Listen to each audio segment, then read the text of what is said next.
It's from the National Weather Service in Raleigh and is transmitted on an antenna located on the UNCTV tower near Chapel Hill. The station serves the northeast Piedmont of North Carolina. Here is the latest weather synopsis. A cold front will sweep across the area on Friday and bring widespread light rain. A coastal low will then bring a chance of precipitation Saturday afternoon through Sunday morning. Here is the latest National Weather Service forecast for Raleigh and vicinity. Rest of tonight, cloudy. Keep it up. A slight chance of showers late this evening. We know within seconds. We know within seconds somehow you get the IPs in the lower 40s. ABC. We know. South winds 5 to 10 miles per hour. Chance of rain 90%. Friday, showers in the morning. Highs in the lower 50s. Southwest winds 5 to 10 miles per hour. Chance of rain near 100%. Friday night, partly cloudy. Lows in the lower 30s. West winds around 5 miles per hour. Saturday, partly sunny. Highs around 50. Southwest winds around 5 miles per hour. Saturday night, a chance of snow in the evening. Cloudy with a chance of rain. Little or no snow accumulation. Cold blows in the lower 30s. Southeast winds around 5 miles per hour. Becoming northeast after midnight. Chance of precipitation 50%. Sunday, mostly cloudy in the morning, then clearing. Highs around 50. Sunday night, clear. Cold blows in the upper 20s. Monday, mostly sunny. Highs in the lower 50s. Monday night, partly cloudy in the evening, then becoming mostly cloudy. Not as cool as lows around 40. Tuesday through Wednesday, mostly cloudy. For 50s. Come on, keep it up. In the lower 40s. Keep it up. Wednesday night, partly cloudy in the evening, then cloudy. Thursday, mostly cloudy. A chance of rain in the afternoon. Fucking hell. Early 40s. Chance of rain 30%. Here are the 11 p.m. observations for the northeast Piedmont. At the Raleigh Durham Airport, it was cloudy. 5 degrees, the dew point 23. Relative humidity 42%. The wind was held at 8 miles an hour. The pressure was 29.95 meters and steady. At Burlington, it was cloudy. The temperature was 47 degrees. And relative humidity 33%. The wind was held.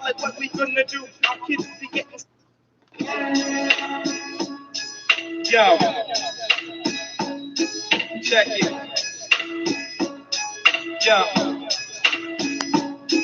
Don't give me 10 seconds to battle you back, bitch. I'll leave you in a casket, shoes in my lips, cause I'm a verbal murderer. You heard of me before. Never let the one the second rappers keep it hidden score. I'ma keep it on lock, my lip locks like a Glock. I pop shots out my tongue and I'ma leave your ass shot. I lacerate, drop the throat from the mic. So the title for this video was going to be Watch a Bunch of Emo Script Pro Pedophile Script Kiddies Attack My Rat Trap Rotor. But I don't like to put it in text in the fucking titles of the videos. Keep it up, keep it up. I just keep skipping the track back, smoking another joint, and starting another video. I don't know why you waste your time. With my profile, I mean I lock it up down with my cerebral. But all you and your people been acting like you so evil. Please keep opening up apps and shit I'm not opening. Do all that, but you don't. You do one or two. You're claiming that you grimy and gritty and hardcore and roll, but I think that you learn hardcore with care bands, and I don't care, man, cause I don't really play fair. I'm here to battle you. Start a cypher and spark it, or else I'm gonna have to jack you up and rob and everything you do seems to wear out after a certain amount of time too. That's not hacking. Keep it up. That's not hacking. Kicking out fucking laws and putting guns to the domes. I'm a hypocritical cat. Used to stuff packs, now I slang crack. No, I don't slang crack because I'm hypocritical. Yo. It takes me 4 minutes to get that fixed again, or 8 minutes to restart or whatever. That's how much time these idiots are wasting sitting there waiting to press the button again. It's cut and paste code. If I gave a fuck, I wouldn't own an Android box. That's simple. I'ma keep it on lock, my lip locks like a Glock. I pop shots out my tongue and I'ma leave your ass shot. I lacerations from the throat from the mic cord. You wanna come at me and claim it that you're hardcore. I battle rapping victimize you fucking whack MCs. So don't come at me cause I'm like a venereal disease. Leave you sicking like the clap from Eddie gonorrhea. You don't wanna fuck with this shit because I'll see you till your deathbed. Off the shit that I said, off the shit that I spit off my head, leaving you a dread, locked like the hairstyle. While I stay so vile with my profile, I mean I lock it up down with my cerebral. But all you and your people been acting like you so evil, but you ain't bad at all. You need a slap across the jaw for acting roll, cause claiming shit that you ain't never done before. You're claiming that you're grimy and gritty and hardcore and roll, but I think that you learn hardcore with care bands, and I don't care, man, cause I don't really play fair. I'm here to battle you, start a cypher and spark it, or else I'm gonna have to jack you up and rob your pockets, rob your wallet. Don't know what you want to call it, being a victimizing game when this team is how we stalled it. Stalling on the streets and invading homes, and kicking out fucking laws and putting guns to the domes. I'm a hypocritical cat who used to stuff packs, now I slang crack. No, I don't slang crack because I'm hypocritical, because I said it was so bad. Now I'm sitting here and I'm acting oh so mad, but I'm oh so glad. At the same time my brothers be making money, but it ends off the packs and that ain't damn funny. Seen the rake up in the fucking yard, seen your people run the place. Oh my God, like what we gonna do? Our kids be getting stabbed up. Age of 12, like yo, let's get this cash up and get this cash up and take them out. We need to band together and get the fakes out. The negativity's the life of helping me focus on everything else, not the positive. So let's go on and just flow. I'ma keep it on the mic, just flow. And I'ma keep it on the mic and just flow. And I'ma keep it on the mic. All your fake ass slurs of life, and let's go. I'ma keep it on the mic. And I'ma keep it on the mic and just go. And I'ma keep it on the mic. I'ma keep it on the mic. Calories burned.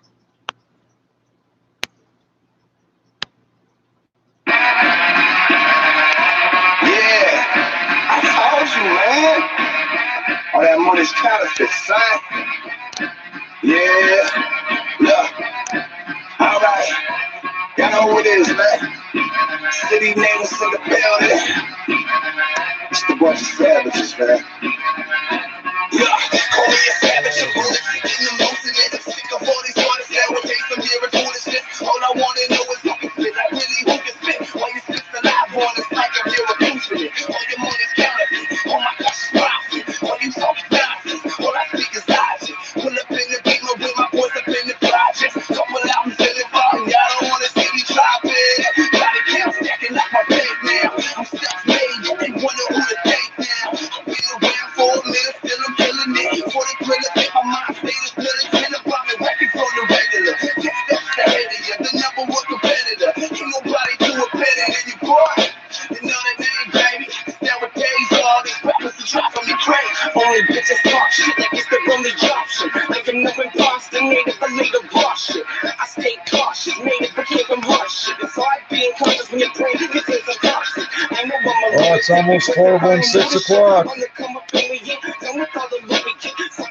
I don't plan on pulling it on stupid shit, but I ain't letting anybody tell me what to do with it. I'm a really good guy, I don't even act that. This is where I grew up, and Cassidy is back there. Crazy path in front of me, and I ain't trying to look back. Gotta do it for my rest, my entire wolf pack. Forgetting all the struggles I've been through is what I'll never do. Always been a savage, y'all only pretended to. I'm probably taught the spirit you before I throw a credit you. Hell, I'm had to win the rules, I always been a clever, so we're savages.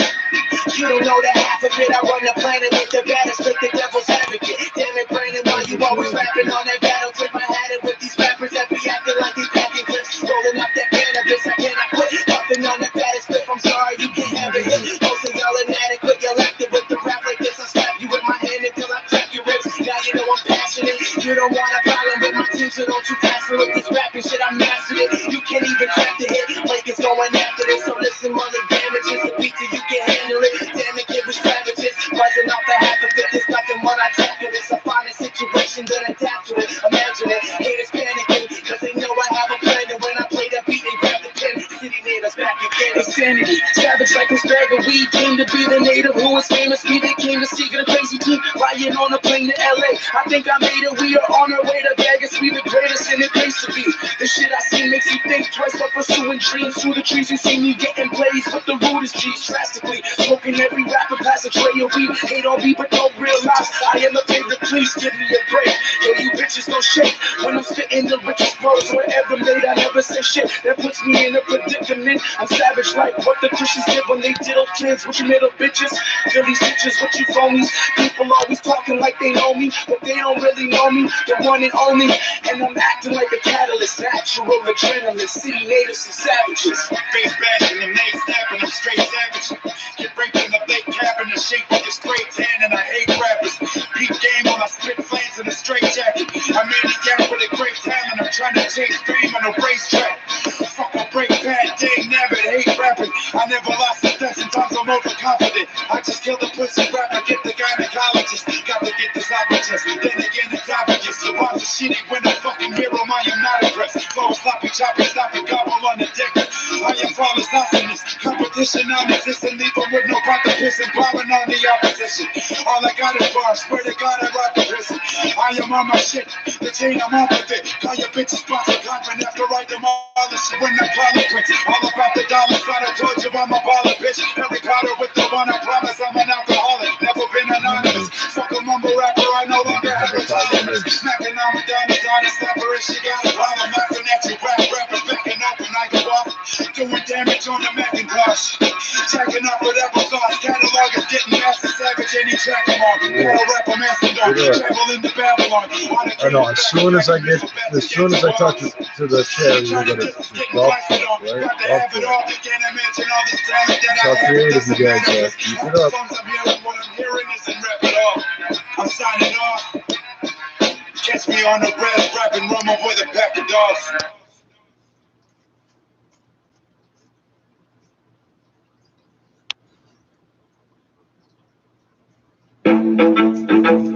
Low rise. Keep it up. Slow rise. Drop it, drop it, drop it. Yeah. Low rise records, baby. SDLOWRYZE. Make your MCs praise, bitch, believe me. You can only wish to do the things that we do in 306. Stand up if you feeling the movement. SDLOWRYZE. Make your MCs praise, bitch, believe me. You can only wish to do the things that we do in 306. Stand up if you feeling the movement. It's like a movie, how I do it, steady pursuing this fictional plot. Blistering hot, rapper warrior props. Each song is another brick for the fortified wall. United we stand, united we fall, so fuck them all. I stay ahead of my game, ahead of my time. I feel the drive in my brain, you feel the force in my lines. This gang make you queen with the envy you roll. Cause every bar I fucking write comes from my soul. I try my hardest just to lace these tracks with such grace. Often question myself just to see if it's a waste. Test myself sometimes past the limits of control, but do it all at any cost just to go and hold me. I gotta do it and I'm heavily pursuing the stream. But every fucking time I do it, it seems it gleams past the fucking point of observation. Now I'm steadily taking out you faggots that behave. SDLOWRYZE. Make your MCs praise, bitch, believe me.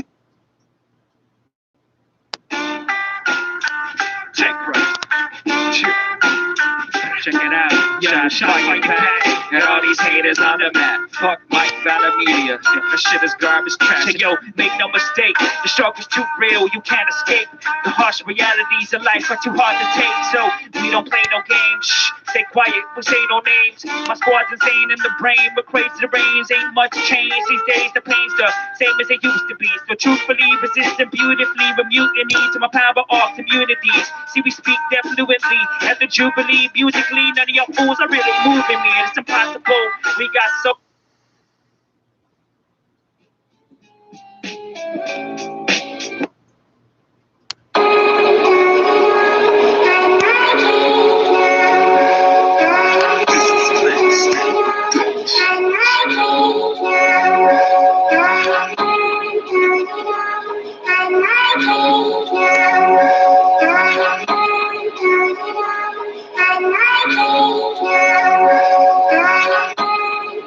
like I'm the last of a dying breed. Twin hammers look like the Siamese. I got that beam from the Japanese. My French girl waving, it reminded me of mac and cheese. It is what it has to be. I'm killing out who's after me. They have to see me rich, and I swear it wasn't financially. Like who we frontin' for? They flying like there's a chaplain. These bitches couldn't marry a guy. There was a Magdalene. My shop like a little bro with tag-along. It's these instrumentals we got with bragging on. It's Rosewood, beer rug class riches with Dragamon. The nigga with the gate and Slinger was double dragon on. The Megatron, landing in Lebanon. We was slapping that back and forth like a tether ball. Used to live on Fletcher Street, right in the Esplanade. Bitches wanna ship and make us film it like espionage. You know that's why they set for it. Like why you niggas ain't protect your neck for it? Trapping in shit so we win. Like connect for the cylinder, always a spin. I connect for it, right into your dome when I get it out the chest to draw rapper. When you going towards our music, maybe when we go on tour, it's all shootings. Like other shots got kicked, I gotta shoot it. Nigga, if you talk that talk, you gotta do it. Why they try me? I wear my heart on my iron sleeve. I'm the last of a down breed. Why they try me? I wear my heart on my iron sleeve. I'm the last of a down breed. Like he just wanna go on tour and make music. But every time you go on tours, it's all shootings. The last of a dying Yeah, I'm the last of a dying breed. I uppercut these fucks in the chin and they fly with ease. I bleed what I have to bleed. This blood's what I have to see. Fuck Vico, sit with your fam. I call it Applebee's. Who the fuck trying to get stuck? Tell them ask for me, that match pack about to get struck. I brought the gasoline, I've never lost. I got OGs to get it back for me. Calm me down, calm with the crown. Call me your majesty, God. They try to handle me, Lord. No, I'll play that. The bullets in that gray Mac A-track, they go way back. About them up, top your mark, like where the safe at. Put numbers on your head, you already covered in face tats, boy.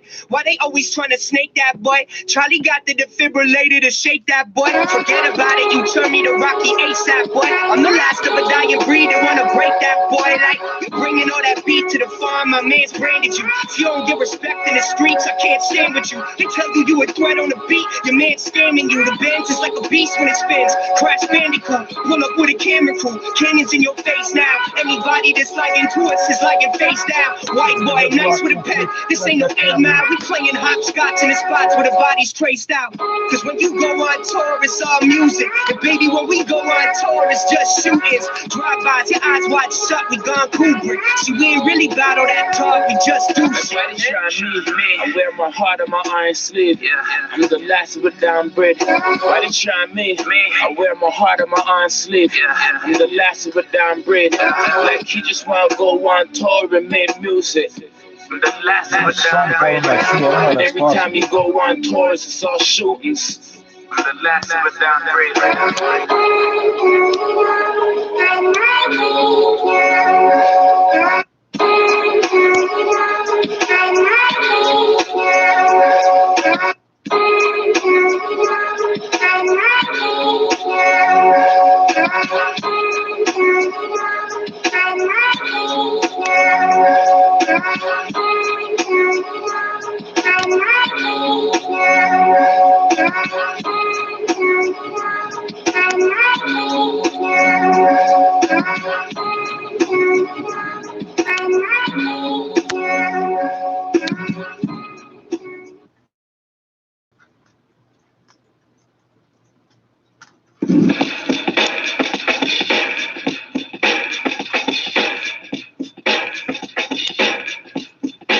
I had a dream I was a gangster, drinking my West holding text, making sure the cash is correct. And I step investments in stock, sewing up the box to sell rocks, winning gunfights with the cops, custom-made suits, hands full of ice and gold, making $1,000 bets on the dice I roll. Girls working night patrol, the home market. When I work, niggas is rolling out the red carpet. Now how good could a black man have it? Living like a king is a habit, I keep it automatic. The whole crew's like a love word. Rumors about the way we make players well heard. Nicknamed the Killer Clan, shoot your killer man. If it's still a gram, I shake my left hand and knock you a minute on the rock. Cause if I do a minute on the rock, the jury's getting knocked. I got girls that kept bragging, cause I owned all the runner-ups in every state's beauty pageant. It's on my Lamborghini for your martini.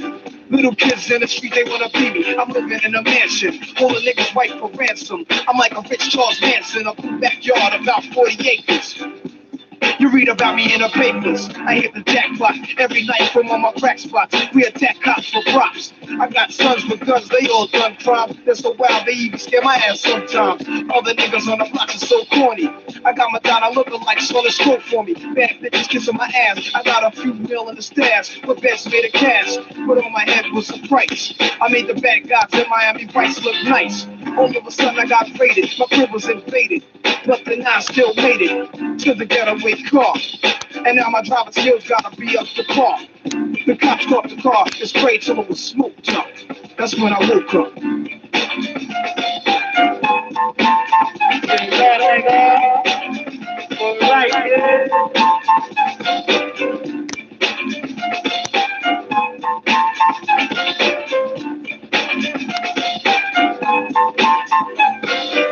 The whole thing was a nightmare. I fell asleep watching Scarface laying in a chair. Jetted on the block, it was flooded with cops through the parks. It was the D's and the knocks, watching me walking out my building, staring and hawking shit. But I was fortunate.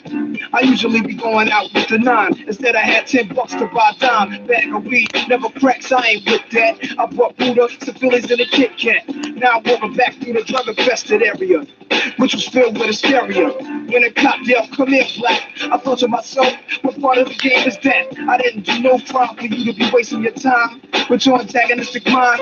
He said that I was being smart and I better run. He looked like a Klansman with a gun. So I started floating. Police in Queensbridge, they don't be joking. I ran up my crib in a nick of time, rolled up the Philly and stashed the 9. Police made a left, I was out of breath and whatnot. Somebody got shot, that's why I was hot. I called my man and told him the adventure. And later I meet him at the community center. I need a 6-pack of Bex. It's just another day in the projects.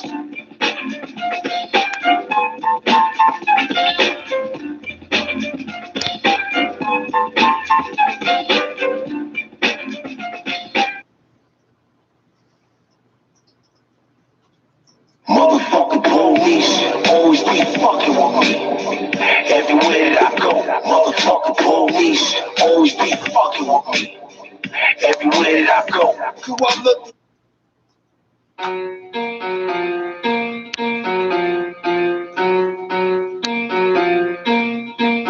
The West End.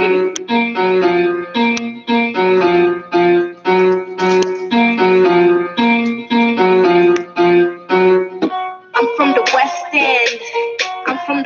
I'm from the West End. Nigga, what you saying? I'm from the West End. I'm from the West End.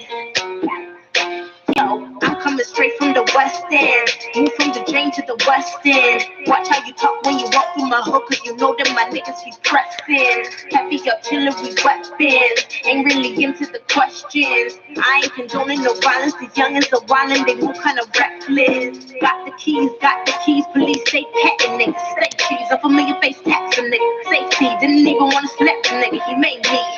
Ain't nobody telling me nothing. I knew from a youngin' that I be the one I hit stuntin'. Now all of these rappers is bugging. You live in the birds and you act like you came up from nothing. Shout out to my niggas on the plaza. Lane to connections outside Gaza. When I roll my backwood, better have grabber. I never leave the house without my iPhone charger. Wallahi, my Molly's a rocker. Abdi Muhammad Mustafa. African man, that's my barber. Jamaican man, that's my shopper. Tell them the truth. Tell them the truth. These rappers, they lie in the booth. Lie in the booth. What's then got the realest? Just look at the proof. I'm living proof. The city's so litty cause we got the juice. We got the juice. So we got the juice. I'm from the West End. I'm from the West End. Nigga, what you saying? I'm from the West End. I'm from the West End.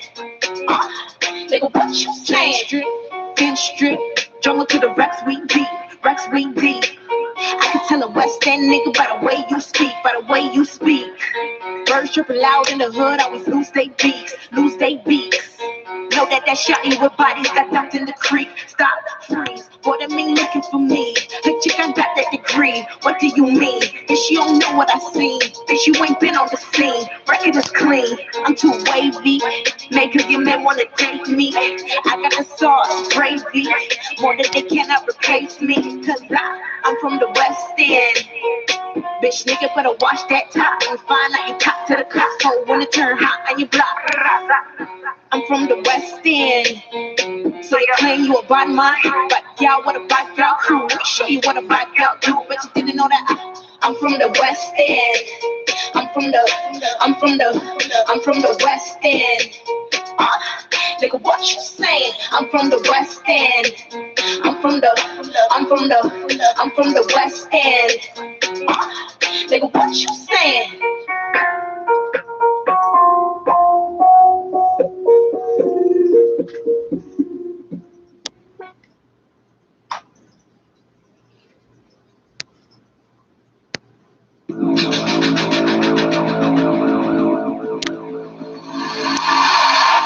Talking about is the equality of people here. And they're killing us. Listen, Canada.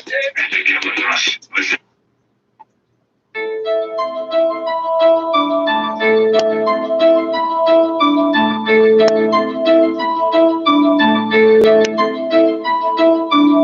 You call them dipshit, slick kids, they're misfits. When they slip, you didn't give a shit, cause they ain't rich kids. You see what life is under them, might be dumb to them. You was trying to run to them with under 90 guns to them. It's finally done, but since it's only a tiny but a little bit, I didn't mind when I saw my homies alive. With the wonderful grins, I just know that they ain't bitches. They're the ones stepping up for the district. So I'ma rip them to the fullest with the weapons, with the bullets, with aggression. I'ma pull them out, arresting in the sewers. I'ma tell them that I know it. I've never been influenced by any man who says, you know, we're never gonna do it. Come and get it, motherfuckers, right here, right now. Told the toast and go for what you scared like child. You think it's dumb by the way you're looking at me? True, but the warriors would take a fucking bullet from me and you. For the racists, haters, and the bitches. For the kings and the queens who don't give a shit. For the jailbirds, nerds, and the misfits. Everybody in the world, everyone who suits from it.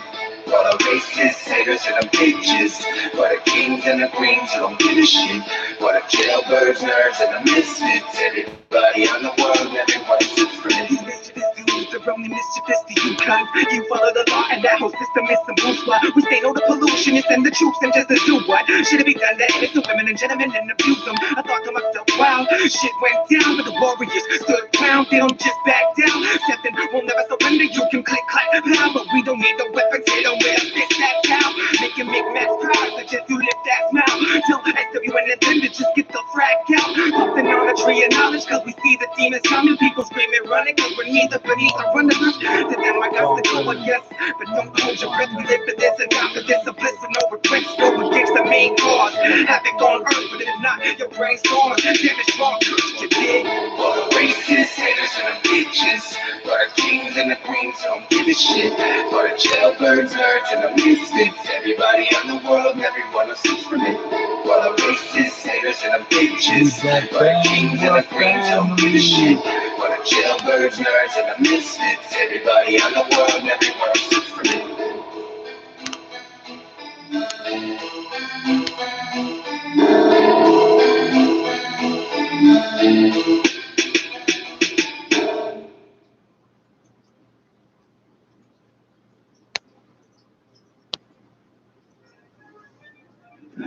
Problems, we know how to solve them.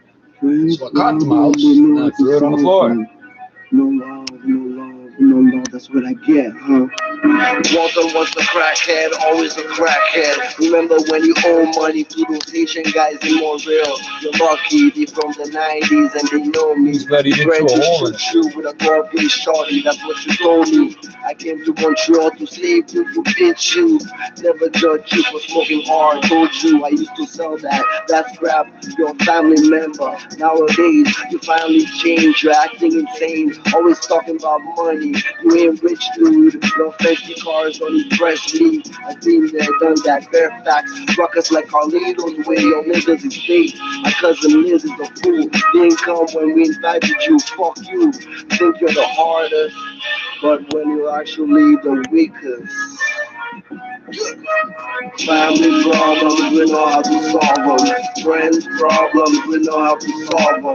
Family problems, we know how to solve them. Friends problems, we know how to solve them. Yeah, it's rockers, it's rockers, it's who? Family problems, we know how to solve them. Friends problems, we know how to solve them. Yeah, my friends love me. That's all I need. My friends love me. Listen, come to the family reunion last summer. Fuck you and your lover. I'm over it now. I wear the crown, respected everywhere. If you never dare, not even coke. Who you try to provoke? End up getting choked. This is YouTube, uncut raw. Don't fake friends in the same garbage. Spit knowledge, bitch, I'm a problem. 38 revolve them. If they cross that line, that's right. Cause I'm a psycho, a sicko with a good heart. That showed them all at first, then they turned into I don't know what the fuck. Made my cousin Mervin and my head must have been y'all. Come on, y'all, just me and my girl and a gun. Stuck in the slum, connected like the mafia. Yo, don't know nada, ask mom and dad. They ain't got the answers. Getting lost to strangers, fans been holding me down. I got the juice down. Holding me down, I got the juice now. Ruckus. Family problems, I know how to solve them. Friends problems, I know how to solve them. Family problems, you know how to solve them. Friends problems, you know how to solve them. Yeah. Some of the kids, man, I don't even know, man, what's going on with them. Yeah, and all my family members in Montreal, y'all missed my last year, 2018, biggest show for 2018. Fuck out of here, man. All I needed, even my friends too, you know what I'm saying, my ex-friends, I'm saying, all I needed was support, know your fucking money, know your toys. Fucking master, motherfucker, I got my own shit. That's what I get, huh? No love. That's what you get, huh? No love. Family problems, we know how to solve them. Friends problems, we know how to solve them. Family problems, we know how to solve them. Friends problems, we know how to solve them. Yeah. It's rockers. Salute me or shoot me, man. Nobody cares. Year 2020, man.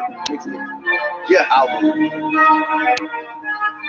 Big shout out to my fans. I love y'all, man. We're gonna get some free rockers gear soon, nigga. Woo!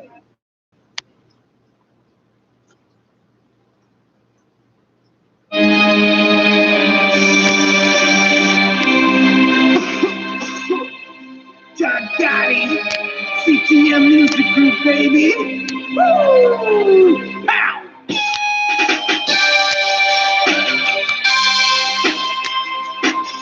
Yeah, we're trying to get the state, I'm just trying to get rich.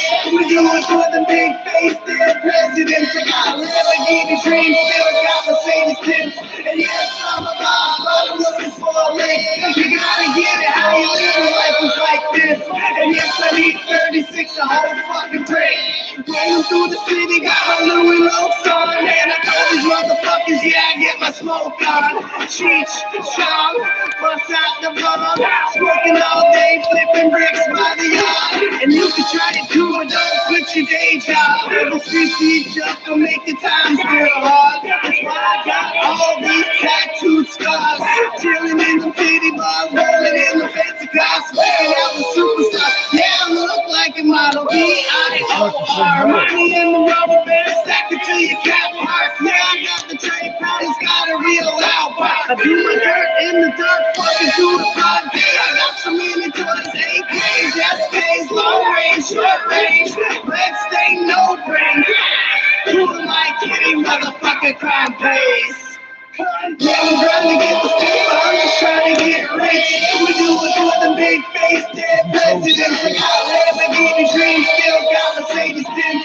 And yes, I'm a boss, but I'm looking for a lick. You gotta get it, how you live life is like this. And yes, I need 36, a whole fucking brick. Might as well, since it's so sick.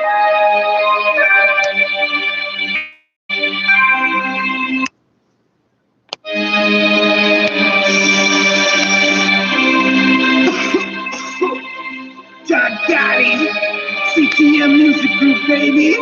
I'm trying to figure out the logic of these mice. There was a small hole between the two fucking apartments because it's 50 years old. And I sprayed foam in there, and that was good for what, almost a year? And these little bastards figured that that apartment or that wall or something isn't ventilated very well. And that fan's always on. I don't know if they could understand that, but they can tell that the air is moving because they live in little tunnels and things. They know when the air is moving. And these little bastards chewed out a hole. And as far as I can tell, they never go through that hole. They just chewed a hole through it for the air to go through. So in here, I'm getting like half of the ventilation I should be. And when I go into the bathroom, all I can smell right now, for example, is fried chicken. Because it's sucking the air out of his house. It doesn't matter where the air is coming from. You should get some of that spray foam shit. Yeah, motherfucker. Yeah.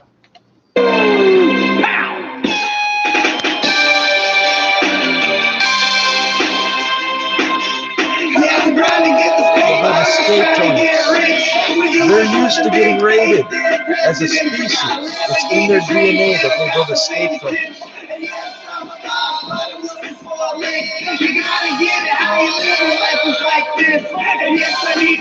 I'm sitting here one day going, hey, I haven't seen those mice in a while. And that's when you know it's done. Everything's over. Smoking all day, flipping bricks by the yard. And you can try to do it, don't quit your day job. The streets just don't make the times real hard. That's why I got all these tattooed scars. Chilling in the titty bars, rolling in the fancy cars, smoking out the superstars. Yeah, I look like a model. B-I-O-R. Money in the rubber band, stack it till your cat park. Yeah, I got the trade price, got a real loud pop. I do my dirt in the dirt, fucking through the broad day. I got so many toys, AKs, SKs, long range, short range, red stain, no brain. Who am I kidding, motherfucker, crime pays. Yeah, I'm trying to get the skills, but I'm just trying to get rich. We do it for the big face, dead presidents. I got Lamborghini dreams, still got Mercedes Benz. And yes, I'm a boss, but just before I live. You gotta get it how you live when life is like this. And yes, I need 36, a whole fucking brick.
I'm just dealing with my poison ivy. It's so woke, so woke, so woke. I'm just dealing with my poison ivy. It's so woke, so woke, so woke. I'm just dealing with my poison ivy. It's so woke, so woke, so woke. I'm just dealing with my poison ivy. It's so woke, so woke, so woke. Sitting down on the shoes untied in my blue gray covers. Yes, I live the eastern streets. I don't give a fuck who sees me. Well, cold that this belly beats. I don't think you understand. You don't give a fuck. You're fucked up. You're already dead. You're so fucking sick. They won't give us meds. We bust out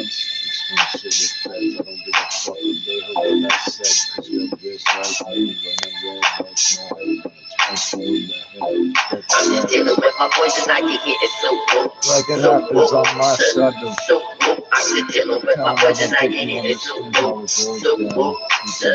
So whoop. I'm just dealing with my poison, I get hit. It's so whoop. So whoop.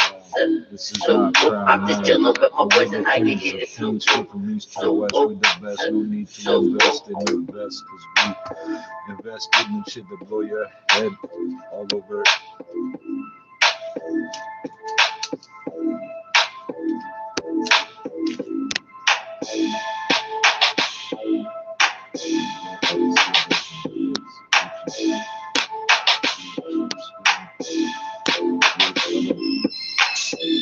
We don't give a shit.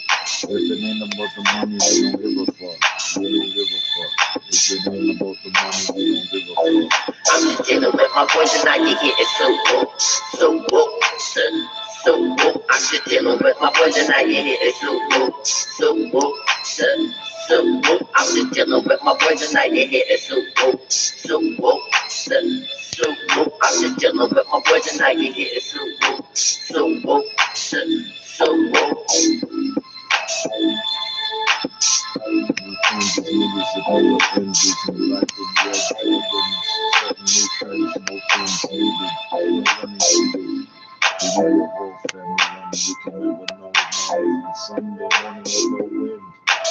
See the pass by, but they all bow their heads when we do another drop by.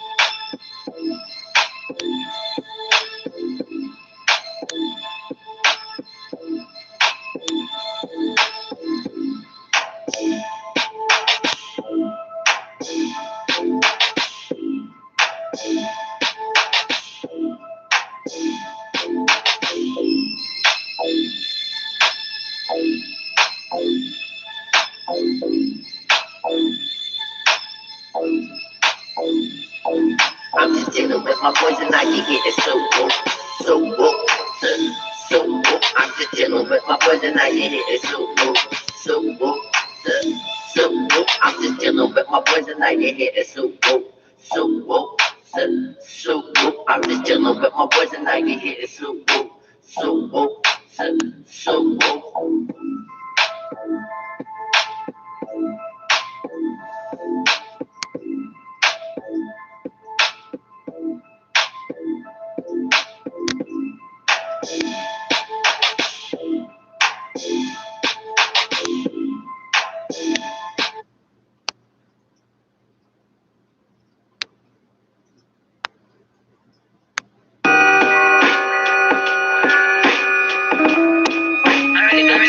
So what if, for all these performances, you were required by law to hire a union-paid drummer? Hey, I'm Mary, full of grace. Smack the bitch in the face. Hey, I'm Mary, full of grace. Smack the bitch in the face.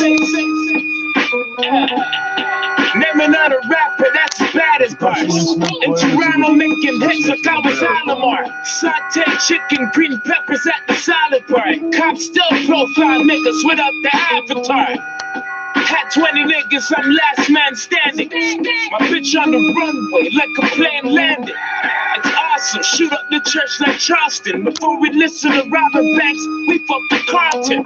My mom's brother had that weight, we called him Uncle Phil. Like you could be as fresh as a prince, but I had that fucking will. I'm in a muscle car, shorty get a foreign. Still I'm in a cut, cause some fucking party scoring. Niggas that were worried, over whores that were whoring. If I put my 50 cents in it rains when it's pouring. Like none of you niggas fucking with me. Dollars, my young boy gon' smoke up for 150. I'm trying to lead this world with 200 pick me. If your soldiers were sword, I got 300 with me. Did you say your prayers for the day yet? Niggas getting smoked and had to take a rain check. Hey, I'm Mary, full of grace. Smack the bitch in the face. Hail Mary, full of grace. Smack the bitch in the face. Like, bitch, you're dead wrong. I know that they ain't about that. We was cutting beef up, mad cows and all that. Can't tell you about the drama that was last night. But I got the compact, beam with the flashlight. I know they hate to see me like the gaslight. Me versus them, well that's a landslide. I swear they rooting for the feds to win. A man got smoked and his homie ran to Edmonton. If I die, don't call my next of kin. Better act like cartel or move like you a Mexican. You ain't even smell the shit that you was stepping in. You can ask kids from a rough rider president. If they hitting, then we hitting back like Jono. We grew up with cold foot and chicken back. Y'all know, no love for farmers or a licky back. Big gun, pussy guaranteed he get lit with that. My papa said I had no autopsy. I stay giving niggas autopsies. Hail Mary, full of grace. Smack the bitch.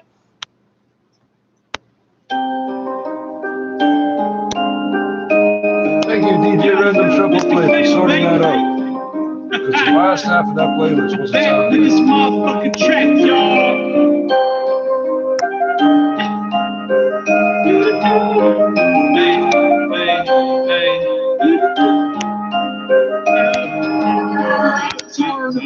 Money is gas, taking the dash, feel like a blast for that on my cash, taking it slow, I'm taking it fast, face on the dash, whipping that ass, fuck with the cats, I don't fuck with the rat, going it bad while she busting it back, talking that shit, better watch how you act, doing the game and the place in the set, I know I'm real bit like the missing link, all my bitches small with a lot of ink, all I really know is I want more bling, money calling me, I keep on chasing, you see me on stage and I'm glowing, you not believe where I'm going, I'm fucking with the speed I'm stroking, stunning rappers coaching, don't fuck with my vibe when I'm smoking, judging all these rappers by the clothing, need a role model and a Trojan, provoking while I'm promoting, emotion, demons in my head, keep erasing them, smoke the pain away, I can't erase it, damn, if you roll it up, you better lace it down, oh yeah, uppers and them downers and I chase it down, pussy chasing me, I do not chase it down, catch me online, got the playlist, wanna ride, I got the spaceship, I stay lit, fuck the police and the racists, ride for my homies and I'll never turn, baby. Cremated when I die in a diamond urn, baby. I love some dick thighs, yeah, I never learned, baby. The devil in disguise, but my friends call me Hades. Living up like I'm lucid, in the woods with these druids, chilling with the humans, getting stupid off these fluids. Rooted in the music, the money is elusive. You say you taking shots, my homies really shooting, rather different. Yeah, I hope you hear the difference. This is not a coincidence, legitimate imprisonment. Your lyrics sounding belligerent, not feeling that deliverance. I'm tired of being considerate. Your music is sounding like some gibberish. Everyone's hearing me killing this. I'm the rapper and the instrument. I don't know what you talk about. All my homies is innocent. The leader of the syndicate. This music is my stimulant. All my rhymes are written intricate. I'm feeling this. Listen closely when I'm spitting this.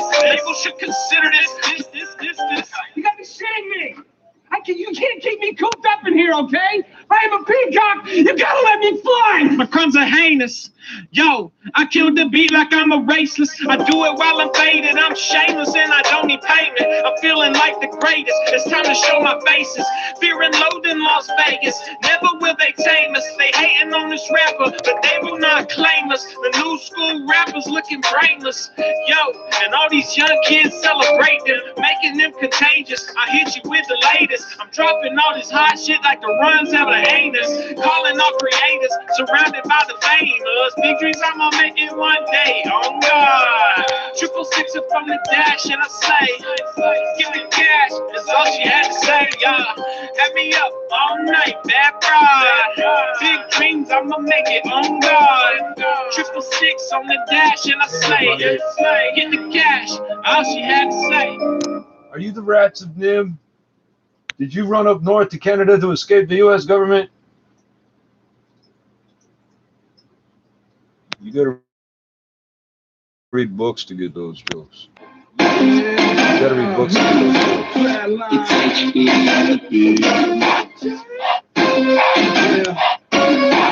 Hey, you're a black man. Did I use the books up for the bitches? No, you don't get that one, dude.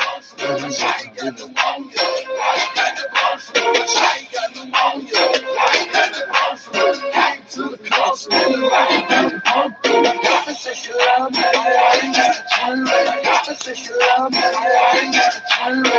do you got in Stupid junk.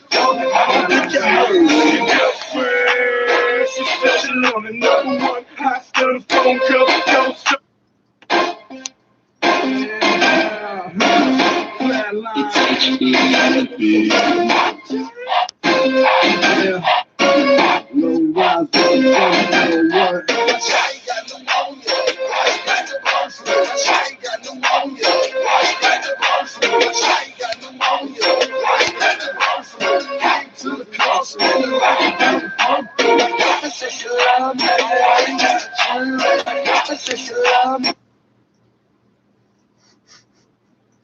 Hey, yo, Stick. Check this shit out on the news, man. What is that H1N1? That's when that came out. Trying to find a killer in Los Angeles, California. A sweeping manhunt.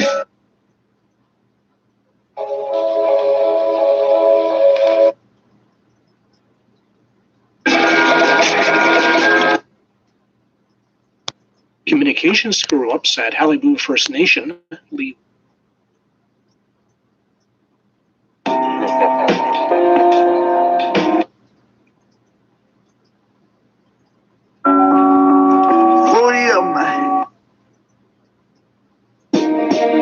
Revolutionary.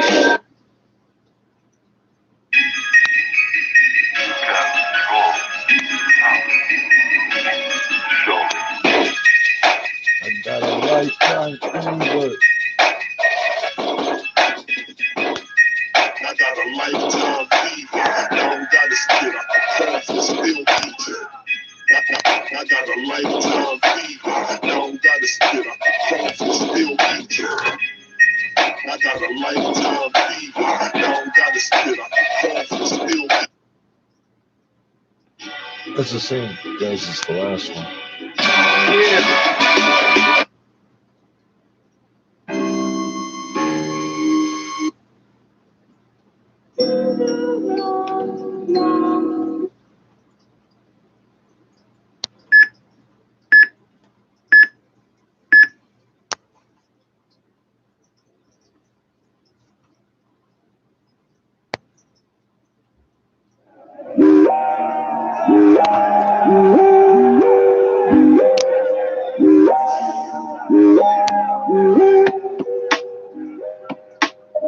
Stain on the wall about rescue. If you rest your key, die, know you'll set me out. Lake shots, nigga, wreck your block. Holding your tongue, the bloody north where the soldiers is from. If you rest your key, die, know you'll set me out. Lake shots, nigga, wreck your block. Wake up when I can't rest me holding your tongue, the bloody north where the soldiers is from. 357 to Mac 11s, he stepping, cock your weapon and stop yelling if you rep 47. I got niggas in the front ready, you're ready to split you down the middle just like a blunt, so walk but not with me. The Lord will not forgive me for shaking up your kidney, cause you faking it Disney, my niggas lippy and shit. Pissy, really iggy, shiggy, we don't give a wiggy, what really, really trying to kill the city like crack in the 80s. I'm ready to burn in Hades, my doctor's infected with rabies, not even my barber can fit me. You niggas is crazy, fuck a fight and learn what these talents do. You can be as cuckoo as you are, I'm unbalanced too. Fixing the garden, I'm coming to rally you, massacre splatter you, run you off of your avenue while I laugh at you. Demonic, sadistic, demented, raucous, my figment of the appearance, igneous, run you up the district. You rep the team, die, know you'll set me out. Lake shots, nigga, wreck your block. Holding your tongue, the bloody north where the soldiers is from. I know you'll set me out. Lake shots, nigga, rep your block. Wake up when I can't miss me holding your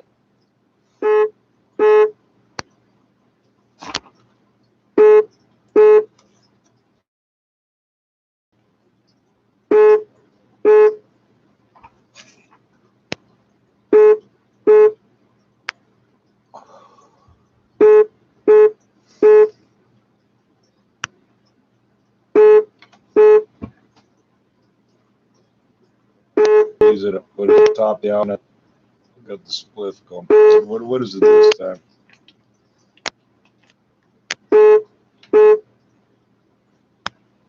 Yeah, up and down, up and we know it now. The alarm won't stop. It'll start making those little train noises. and all that, right? It's plug and play, cut and paste codes. Is all it is. Come on. That's all you got. Okay, well, I don't know what you did to the music. Every time I reach, it reacts, even though I'm not touching the button. So I'm not sure what to do. I say click, and you're going to make the tracks? Yeah, okay, put it all back the way it was, stupid. Or not, whatever. I don't really care. I don't give a shit. You just wasted 3 fucking minutes on that. You're fucking ridiculous. You're a waste. You're a waste of oxygen.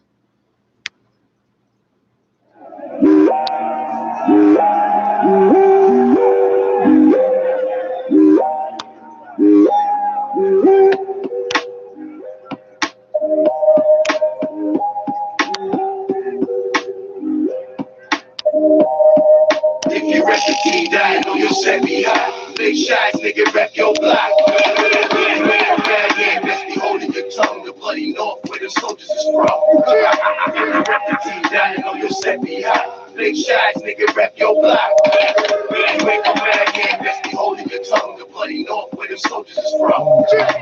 357 to Mac 11, C7, cock your weapon and stop yelling if you rep 47. I got niggas in the front ready and willing to split you down the middle just like a blunt, so walk but not with me. The Lord will not forgive me for shaking up your kidney. Cause you faking and dizzy, my niggas living and shifty, pissy, really iggy, shiggy. We don't give a wiggy, what really, trying to kill the city like crack in the 80s. I'm ready to burn in Hades, my doctor's infected with rabies. Not even my father can pay me, you niggas is crazy. Fuck a fight and learn what these challenges do. You can be as cuckoo as you are, unbalanced too. Thanks in the garden, I'm coming to rally you. Massacres splatter you, run you off of your avenue while I laugh at you. The chronics are dizzy, demented rushes. My figment of the appearance igneous, run you up the district. If you rep the team, I know you'll set me high. Big shots, nigga, rep your block.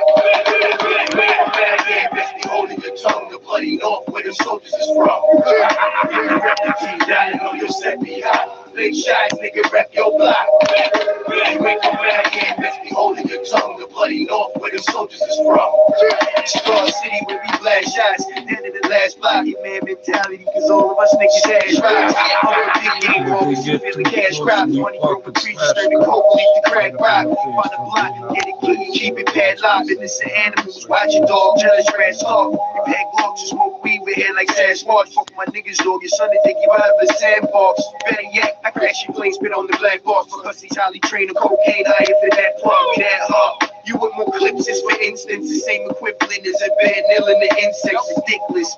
Most cats is sweet like licorice. I eat they food fast, smoke niggas similar to cigarettes. You dig me yet? For the cash, give her the ass up, belong to burn the fast, but you colder than the Inuit. You rep the team, I know you'll set me high. Big shots, nigga, rep your block. Yeah, best be holding your tongue. The bloody north where the soldiers is from. You rep the team, I know you'll set me high. Big shots, nigga, rep your block.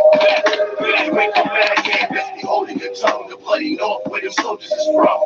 I'm from the city where they keep it gully. And gritty niggas rapping out of city niggas, homie.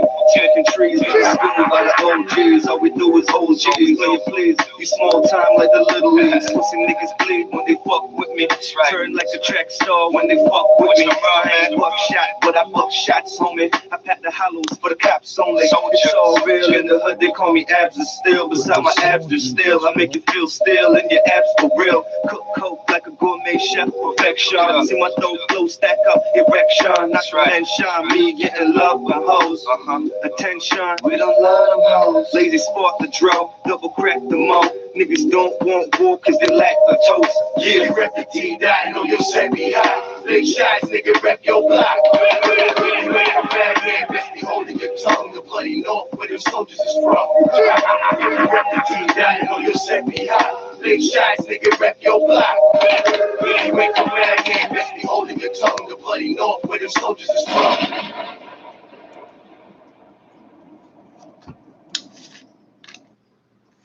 Mostly sunny. Highs in the lower 50s. Monday night, partly cloudy in the evening, then becoming mostly cloudy. Not as cold as lows around 40.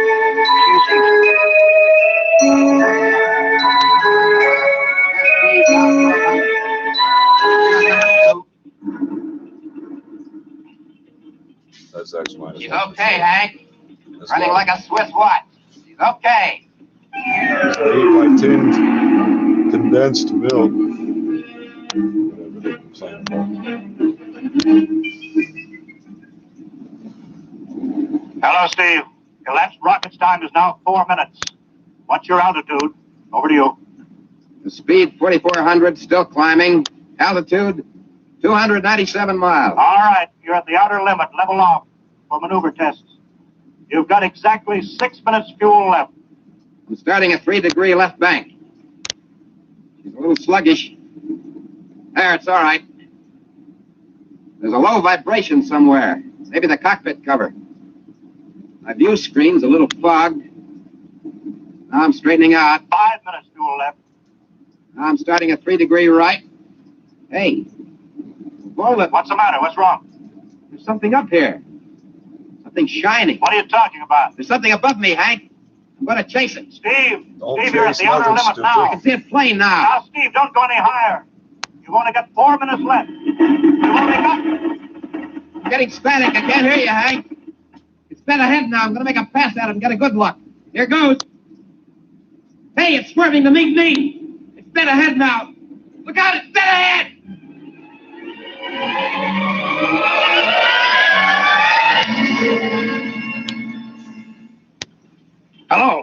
Hello, Steve. Steve, come in. 9 minutes fuel gone. Hello, Steve. What happened? Charlie, get the crash squad out. Tell the Army squadron to alert their search plane. Right.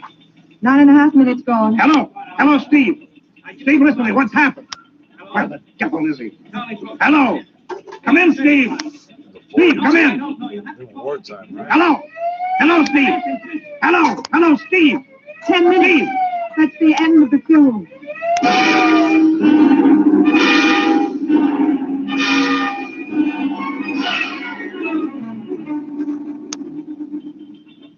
How long has it been now? 10 hours, Mr. Hanson. Nothing more on radar, Sergeant? The screen's blank. Colonel Cavulli called in. The search planes are back. Couldn't find anything. Should be some trace. He couldn't have bailed out, could he? You don't hit the silk at 4,400 miles an hour. We either went past the outer limit and ran out of fuel, or something blew, and we'll find the pieces scattered from here to the coast.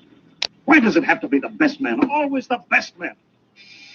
Charlie, we got to figure out what was wrong. Right. Something was wrong. Good time. Mr. Hanson, there's a message from Northside Hospital. What is it? Mrs. Weston is fine. It's a boy. Thank you, Elsie. It's a boy, Charlie. Yeah. Fine. It's a boy.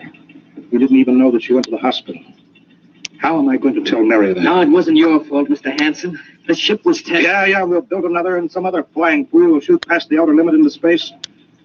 Well, I'm getting old, Charlie. You can remember when I used to take them up myself. Now I've got to send other men. Look, it's a job, Mr. Hanson. Now I'm afraid. Every time I hear a jet go off, I jump. Every time I have to send somebody up in a new model, I start to sweat. Mr. Hanson. Yeah? I think I've got something on the radar. No flight scheduled in, are there, Elsie? No, the whole day's cleared. It's coming in behind us. Here he comes over the building. Yeah. What crazy jockey is buzzing the field like that? Is that an Army plane, Charlie? I can't see. There he comes back again. I know that engine. Yes, it's Steve. That's impossible. Look, that's his ship. It can't be. Circling back for landing. Charlie, clear the field. He's coming back in. Mr. Hanson, there's not another ship in the world that looks like that. I tell you, it's got to be Steve. Thank God. It's going to be like 80 years old or something. What's the deal?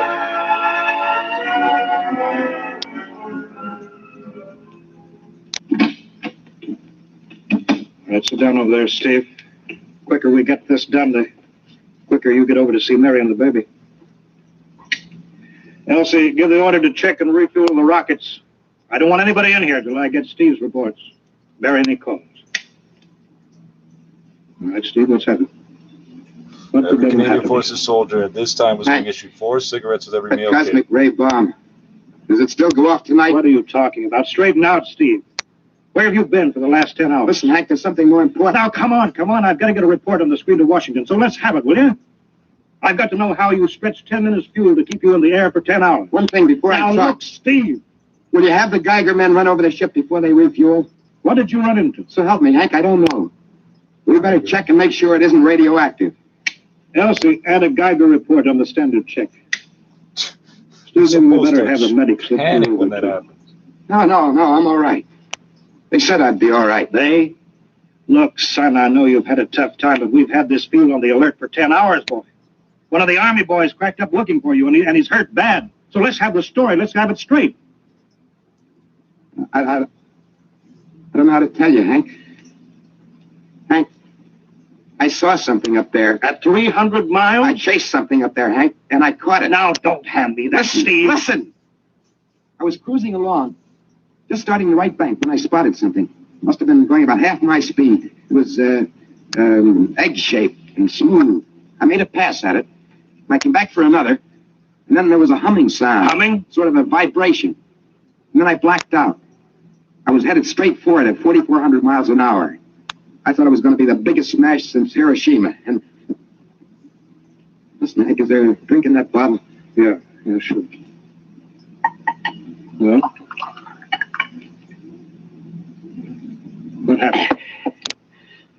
Hank, they came to inside their ship.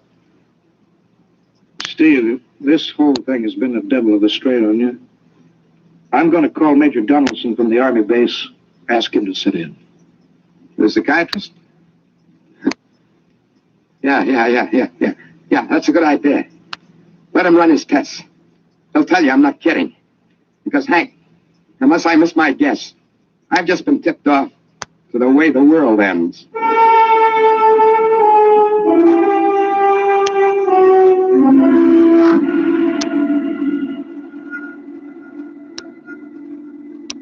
You should be getting drowsy now. Count backwards from 10. 9, 8, 7, 6, 5, 3. He's under. Now we attach the head plate electrodes and the cortical pickup. We'll look up for that fire, Mr. Hanson. 3.0 setting and 31.3. Now, throw that switch, Mr. Hanson. I have to start him off by suggestion. All right, Steve. You're in your ship now. You're in the rocket. Rocket? You're in the rocket. You're in the rocket and you've just sighted something strange. Now I'm starting at 3-degree right. What's that? Hey, there's something up there. Something shining. His memory pattern, we're picking it up electronically. Something above me, Hank. I'm going to chase it. Pipe through the audio circuit. Getting static. I can't hear you, Hank. This is where we lost contact with him. I'm going to make a pass at it. Hey, it's swerving to meet me. It's dead ahead now. Look out. It's dead ahead. This is where he blacked out. No telling how long, minutes or hours. What's that noise? I don't know. Shh. Chewing on. How did I get here? What? Who are you? Is he seeing things? Galactic Patrol. What's that? And what are they saying, Steve? What are they saying? It's about nuclear fission. They know about it. They know the danger of it. Long ago, they had wars that almost destroyed them. But finally, they learned. Now they've outlawed war. Go on, Steve. They patrol space. When their detector picks up an atomic explosion, they send a patrol. They've been observing Earth, and they found wars and rumors of wars. What are they going to do? They've quarantined us. Quarantine? They've isolated all Earth because we're infected with a communicable disease. Because we don't know how to control ourselves yet. Until we learn, we'll be a menace to the whole universe. What is this nonsense? Quiet. How are they going to do it, Steve? They've spread out a layer here of I don't know what to call it. It's all around the Earth. It's miles deep. And when there's an atomic explosion on Earth, the radioactive particles will drift up to this layer and set off a chain reaction. It'll go around the world in microseconds, and that's the end. Yes? Yes, I understand. You're going to bring back the warning. You're going to put me back in my ship to bring the warning. No. Blacked out again. I guess that's all. What does all that mean? It's what he remembers. You don't think that really happened? No. Narco-psychometry circuits produce what he remembers. Just means that Steve believes this happened. I don't like to see this. I've seen too many top pilots snap. Steve is the best I've known. How bad do you think he is? Well, frankly, outside of the presence of this well-organized hallucination, no signs of unbalance. May not be too serious. If he had a more plausible story, I'd be inclined to believe him. One. Hank, it's all right, boy. Did you hear it, Hank? Do you understand? Sure. We've been quarantined. Yeah, now, let me give you something to make you sleep, Steve. Don't you understand? They fixed it so that if we set off one more nuclear explosion, we will have had it. Of course. Don't throw your sleeve down. You don't believe me? Take it easy, Steve. But the test, they're setting off the cosmic ray bomb, Hank, tonight. What time is it? 11:20. It's scheduled for midnight. Hank, we've got to stop that bomb. Let Donaldson give you the hypos. You got to believe me. I saw them. I got the warning. If we touch off the Q-bomb tonight, we'll be the biggest galactic 4th of July of all time. The whole Earth will go up like a Roman candle. April 10th, 1965, the end. Look, Steve, you better calm down now. Don't you want to see Mary and the baby? You've got a new son, remember? It's just that I want to see my son. I want him to live. If the bomb goes off, Hank, we got to stop it. Mr. Hanson, I think we better get over to the base hospital. Hank, you got to believe me. Sure, Steve. Maybe there's something to it. Look, it's out of our hands now, Steve. I'll put it in a report, shove it into Washington in the morning. In the morning? There won't be any morning, Hank. You've got to call Washington now. Get the head of the Security Commission and postpone the test. Now, you know I can't do that. My neck would be out a mile. Besides, this is 1965, not 45. 20 countries have the atomic bomb now. What's the use of stopping just this one? The rest will keep right on popping them off. We'll have to call an international conference. Can't you understand, Hank? The first one that goes off finishes us. It's the end. They've given us the quarantine warning. Steve, I think you'd better go with us to the base hospital. Look, Steve, we can call up for a detail if we have to. All right, I'll go with you. You don't need a straitjacket. That's the way, Steve. You'll probably feel better by morning. Let's go.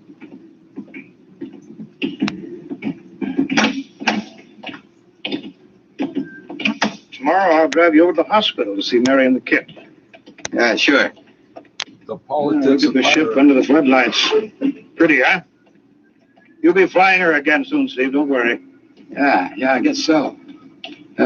What you doing out on the line? They refuel her? Yeah, we got Clausewitz coming in tomorrow from Denver for another test. Figure we'd give you a day off. That's good. That's fine. Steve! Hey, go! Come on, Donaldson! Steve! Steve, come back here! He's heading for the rocket! Crazy! Steve! Get down off of there, Steve! You can have MP's guarding the thing? What's wrong with you? Get at him now. That hood is armor glass. He's waving. 65, that's the radio. height of the Come on. Cold War, is it not? I should have gotten help. Come on. Radio's still hooked up. Hello, Steve. Listen to me, Hank. They didn't know. You gotta call Washington now. Look, Steve, come out of the rocket. I'll call my men, Hanson. Don't try anything, Hank. They refueled the rocket for tomorrow. Take it easy, Steve. Listen, you know what'll happen if I fire the rocket tubes down here? Steve, don't, please. It'll burn out every building for 5 miles. All of us in one big blast. What do you want, Steve? You gotta stop that bomb. You gotta call Washington now. They won't believe me. You make that call or I cut in the rocket. I mean it, Hank. You hook my screen to yours in parallel. I want to see exactly what you're doing. All right. Just don't fire those rockets. Get going, Hank. You got 12 minutes to make that call and stop the bomb. All right. I'm making the parallel hookup now. Donaldson, you think he'll really blast? I don't know.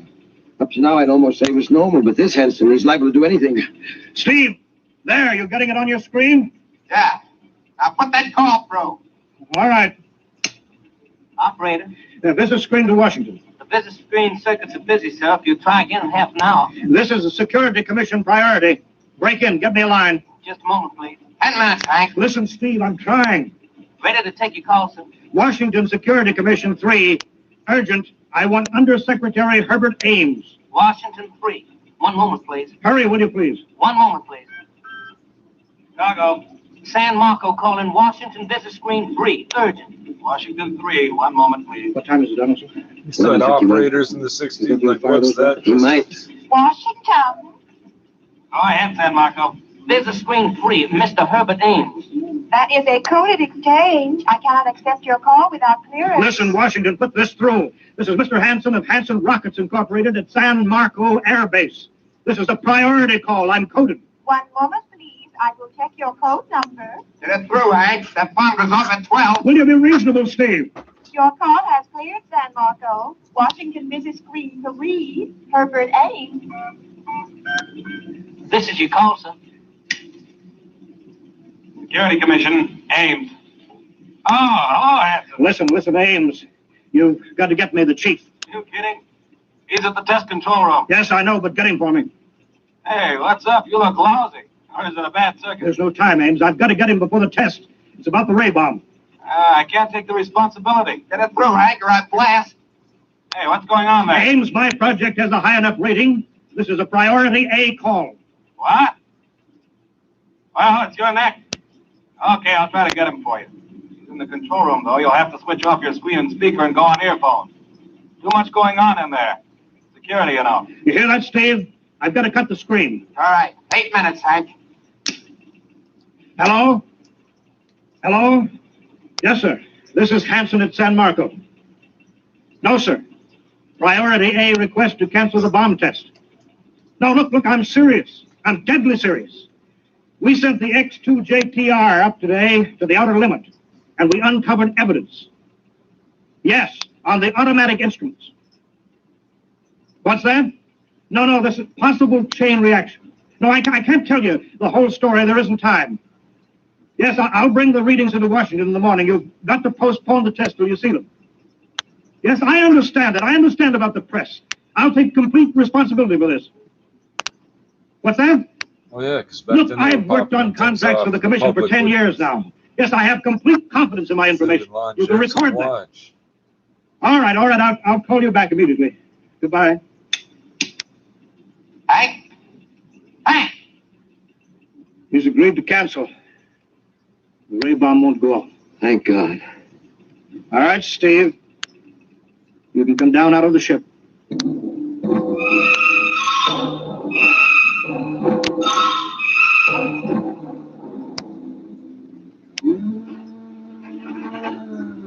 There he comes. He's opening up. All right, Steve. Come on down out of the ship. Steve. Hank, I was scared. I was plain scared. All right, easy now. It's all over. Bomb won't go off. Thank God. Hey, look. I want to see Mary and the baby. Can you give me transportation now? Hey, wait a minute. It's almost 12. They won't let you in the hospital now. I want to see the baby. For sure you do, but you've been under strain. I've got a shot here for you, Steve. Give you a good night's sleep. All right. Roll up your sleeve. Sure. Should have waited the 8 minutes. You should have waited the 8 minutes. That'll make you sleep. Sergeant will find you a bed. Come on, Mr. Wilson. Well, good night, Hank. I am kind of beat. It's been a tough night.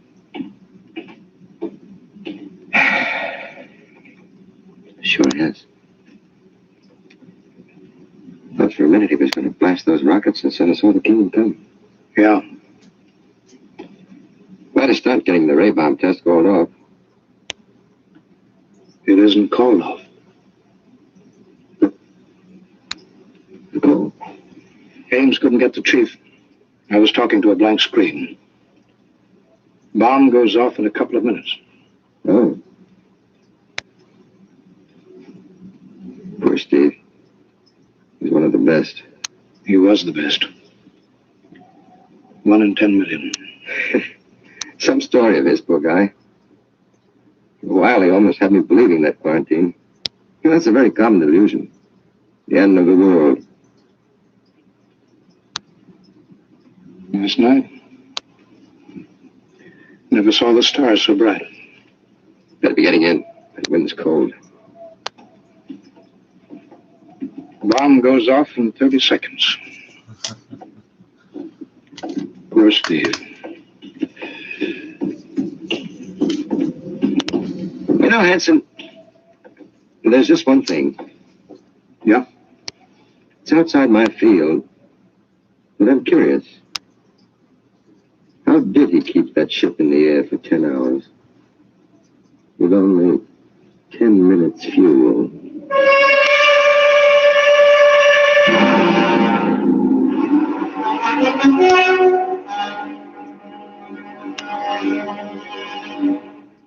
You have just heard X-1, presented by the National Broadcasting Company in cooperation with Street and Smith, publishers of astounding science fiction. Tonight, by transcription, X-1 has brought you The Outer Limit by Graham Dorr, as adapted for radio by Ernest Kenoy. Featured in the cast were Joseph Julian, Wendell Holmes, Joe DeSantis, Bob Hastings, James Dukas, and Freddie Chandler. Your announcer, Fred Collins. X-1 was directed by Daniel Sutter and is an NBC Radio Network production.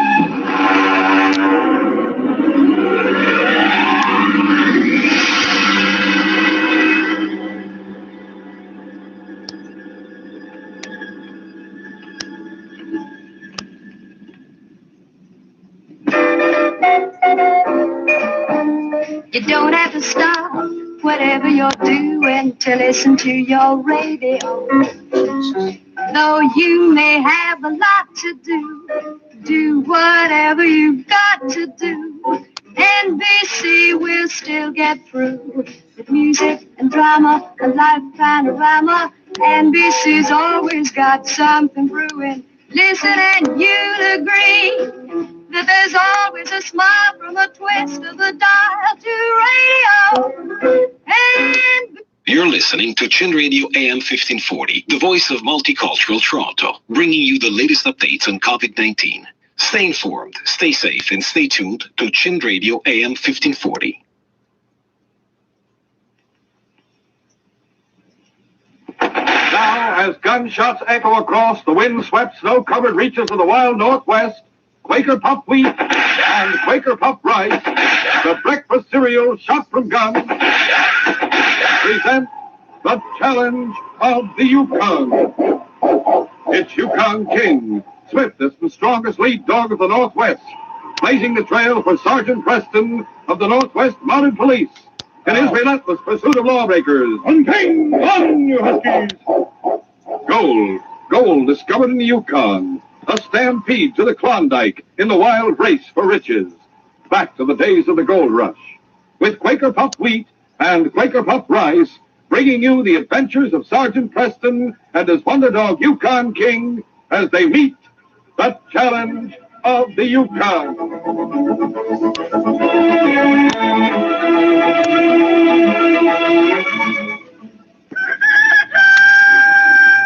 Try this first thing tomorrow. Treat yourself to the breakfast cereal shot from guns.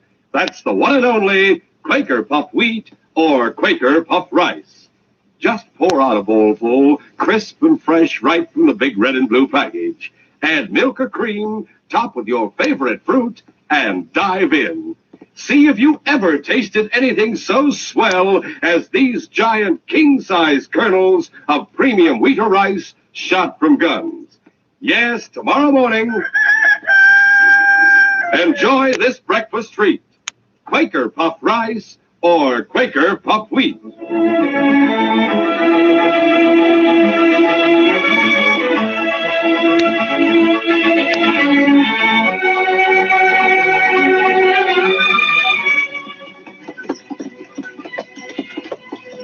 The girl held her mount to a trot as the trail began to climb. She was watching the opening of the canyon high above, when suddenly 3 men rode out of the woods at the side of the trail. Their faces were covered by bandanas. Y'all had SARS too? Yes, where do you think you're going? Up to the canyon. Well, maybe you haven't heard. The canyon's a mighty unhealthy place. What do you mean by that? That's what I said. All right, I won't go any farther. I'll turn around and go back. We could use your horse, boss. Yeah, it's better than this cayuse. This horse doesn't belong to me. Then you won't lose anything when we take it. You can't. How would I get back to town? Walk. Yeah, it's downhill. It'll only take you a couple of hours. I won't let you have it. Won't. You better get out of that saddle fast. Wait a minute. You're new in Gold Flats. Yes. What's your name? What difference does that make? Answer me. It's Ann Conway. Conway? Yeah, I thought it might be. Well, that changes our plans. You're not going back to town at all. No, yes, I am. Hey, look at the girl wheeled their horse and started down the trail. The movement was so sudden that the outlaws were taken by surprise. Get up. Then they started after her. But in that instant, a volley of shots rang out from the wooded hillside, the bullets kicking up the dust in front of their mounts. Quick, the other side of the trail. Make for cover. Get up. The outlaws turned off, urging their horses up the bank until they had gained the cover of the trees. As they disappeared from view, the shooting stopped. Lower down on the twisting, turning trail, the girl was urging her mount to its greatest speed, and it was not until she had reached level ground that she drew rein. For a moment, she thought that she was safe, and then she heard hoofbeats close behind. A man riding a chestnut stallion raced around the bend and swept down on her. Before she could get her own mount started again, the chestnut was ranging alongside, and the rider had grabbed the bridle. Ho! Easy! Ho! You're not one of the men who stopped me. That's right. I'm the one who stopped them from coming after you. Those shots. Yes. Oh, I didn't realize. I thought they were shooting at me. You're all right? Yes. I suppose I should thank you. No need. But I want to warn you. You shouldn't be riding this trail alone. Why not? You have to be told after what happened. I'm going to report what happened to the Northwest Mounted Police. They'll see that those crooks are captured. Until they are, you'd better take my advice. As a matter of fact, what's your name? Does a name matter? Well, mine seems to. When I told them who I was, they were going to take me prisoner. Then your name must be Conway. It is. And how did you guess that? You and your brother own the old mine up in the canyon. At least you'll own it for the next 2 weeks. We'll own it for longer than that. You're going to start working it again? Yes. That's why my brother and I have come here. I see. How do you know so much about us? It's general knowledge your uncle left you the mine. It's also well known it hasn't been in operation for nearly a year. In 2 more weeks, the canyon becomes government property again. Not if the mine has worked. No. But can't you see it might be to the interest of certain people to prevent the mine from being worked? People who would like to stake claims up there. You, for instance? No. No, my business isn't prospecting. Perhaps you don't have any business. Perhaps. You're being very mysterious. Why? Stick up. I'm sorry. That is my business. Oh. Well, I can only assure you that I'm not interested. I want to thank you, of course. But as for your advice, to keep away from our own property, I'm going to refer that to the police. At once? Yes. Well, we probably won't be seeing each other again. Too bad. I'm beginning to understand. Are you? You're in the same class with those others. Am I? It looks that way to me. I've said thank you. Now, is it all right for me to say goodbye? If you want to leave, why not? Goodbye. Get up, boys. Get up. The girl rode back to town, left her horse at the livery stable, and walked down the main street to the hotel. She found her brother in the lobby checking through some papers, and she told him the story of her encounter on the trail. When she had finished... I asked you not to go up there without me, Anne. You were busy with a lawyer. But I have to find out what condition the house is in before I'll know what to buy. You could have waited until tomorrow. What's the difference, Ned? They simply have stopped both of us. Those men don't want us in the canyon. The question is, what are we going to do about it? How can we get word to the Northwest Mounted? That's easy. Oh. There's a couple of Mounties coming in the door. We're in luck. Come on. Let's stop here. Harry, and we'll go on. That suits me. You think you'd rather camp out and spend the night in the hotel, wouldn't you, boy? Sergeant. Yes? I'm Ned Conway, and this is my sister, Anne. I'm Sergeant Preston, and this is Constable Burton. How do you do? How are you? I'd like to report a holdup, Sergeant. Holdup? Yes. 3 masked men stopped my sister on the canyon trail about an hour ago. Let's go in the dining room where it's quiet. This way, please. All right. You have your notebook, Harry? Yes. You can describe the men, Miss Conway? Fairly well. They won't be serving supper for another half hour. No one will disturb us in here. If you'll sit down, Miss Conway. Thank you. Now then, from the beginning, please. Tell us exactly what happened. Once more, Anne told her story, and Constable Burton made notes on her descriptions of the men. When the sergeant heard of their reaction to Anne's name, he questioned Ned closely about the ownership of the mine and his plans for working it. Then he let Anne go on with a description of her escape. Well, I wasn't going to let them take me prisoner without at least trying to get away. I wheeled my horse around and started down the trail. I only had a little start. I heard them coming after me, and then I heard shots. The outlaws were shooting at you? No, someone was shooting at them from the side of the trail. Well, that stopped them. And then later on, this other man caught up with me. What other man? Well, the man who had done the shooting. Well, of course, he grabbed the bridle of my horse and pulled him up. But he only wanted to tell me how dangerous the trail was. I wouldn't have been able to escape if it hadn't been for him. What's funny? Nothing. It's a little strange how things work out, that's all. Perhaps I can describe him. Really? Slightly over 6 foot. He was in the saddle. I don't know how tall. Curly hair, small scar above his right eye. Why, yes. You know him? Constable Burton and I are looking for him. I see. Well, wait until it's dark before we go after them, Harry. They must be either in or near the canyon. They'd be able to see us coming up the trail while it's still light. That sounds okay to me. You can leave the matter in our hands, Conway. I promise you, no outlaws are going to stop you from working your mine. That's fine, Sergeant. But you and your sister had better stay right here until you got word from us. The canyon's safe. Don't worry. We don't want anything to do with crooks, do we, sis? I should say not. Although, well, it was only the masked men who did anything wrong. You've given us all the information we need, Miss Conway. We'll find them, and if we manage to catch them tonight, we'll report to you tomorrow. The sergeant and the constable waited until it was dark before they saddled their horses and rode out of town. King trotted along at his master's side. He had watched the two men checking their guns, and their low, earnest talk told him this was a duty assignment. There might be danger ahead. King's sensitive nose searched the night wind for any possible threat. The sergeant watched him constantly. King will let us know whenever we get near a camp. He's a great dog. But all the way up the trail, King could find nothing wrong. The opening of the canyon was reached without any trouble. There was no moon, but the stars shed enough light for them to make out the opening of the mine and the rambling log cabin near it. Hold on, King. Oh, easy now. Steady. We'll leave the horses here, Harry. It's a good idea. The trail must be rocky inside the canyon. There's no sense in letting them know we're coming. There may not be in the canyon. Cabin would make a good hideout. The mine would be better. I don't see any lights in the cabin. Let's go. On guard, King. The cabin was choked with underbrush, and only the trail gave easy access to the mine and the cabin. But the sergeant chose to keep close to the cliff wall. Their progress up the canyon was slow. They had covered less than 100 yards when King stopped. What's the matter, boy? King turned and looked back at the opening of the canyon. Someone must be coming. Yes, they're riding hard. Shall we try to stop him? No, we'll see where he goes. Sergeant, that's someone from town. How do you know? I couldn't make out his face at all. When I went to get our horses at the livery stable in town, I noticed that white horse. It belongs to the owner. What about the rider? Well, I don't know. Norman's a much bigger man. He could have rented the horse. Who has business up here this time of night? He stopped in front of the cabin. Yes. There he goes inside. What?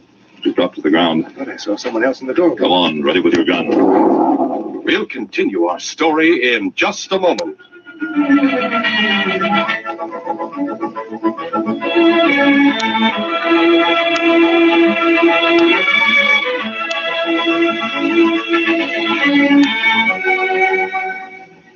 Man, oh man, it seems like one thing you can't be sure of is weather these days. Boy, If you ask me. You? Hey, I didn't see you come in. Oh? Who are you? I am the weatherman. Weatherman? Oh, boy, you're the fellow that can tell me. Me? Sure. What's the weather going to be like tomorrow morning? Well, it depends. Huh? Well, what's it going to be like? Sunshiny, rainy, hot, or what? Could be. Well, look, can't you tell me for sure? Young man, speaking off the record, that is, you can be sure of only one thing tomorrow morning. And what's that? Hot, rainy, or sunshiny day. I say nothing makes a day like a breakfast of Quaker puffed wheat or Quaker puffed rice with milk or cream and fruit. Oh, you go for the breakfast cereals of wheat or rice shot from guns. Do I? I eat a big bowlful every morning. Summer, fall, winter, or spring. Regardless of the weather, huh? You bet. They help supply food energy the year round. Right. Quaker Puffed Wheat and Quaker Puffed Rice furnish extra food values of restored natural great amounts of vitamin B1, niacin, and iron. Yep. They're good for you. They're G-O-O-D, good, period. Remember, Quaker Puffed Wheat and Quaker Puffed Rice are shot from guns to make them crisp and tender. Yes, these king-size kernels are actually exploded up to 8 times normal size to make them bigger and better tasting. They're shot through and through with bang-up nut-like flavor, too. Ask Mom to get both kinds. Eat the wheat one time, rice the next. Quaker Puffed Wheat and Quaker Puffed Rice. Shot from guns.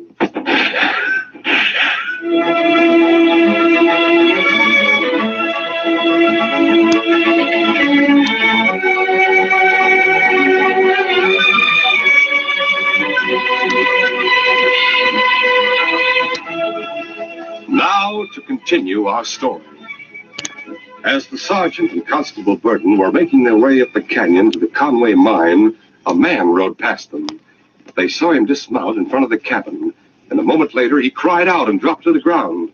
The sergeant and the constable hurried toward him. I swear there's someone inside that cabin. Keep a close watch on the windows. I'm going to see how badly this man's hurt. Shall I go inside? No, not yet. Just watch the windows. How is he? Alive. Someone cracked him over the head. Harry. What? This is Ned Conway. Whoever's inside hit him. King sniffing at the door. Whoever's inside there's a friend. Friend? King would be growling if he weren't.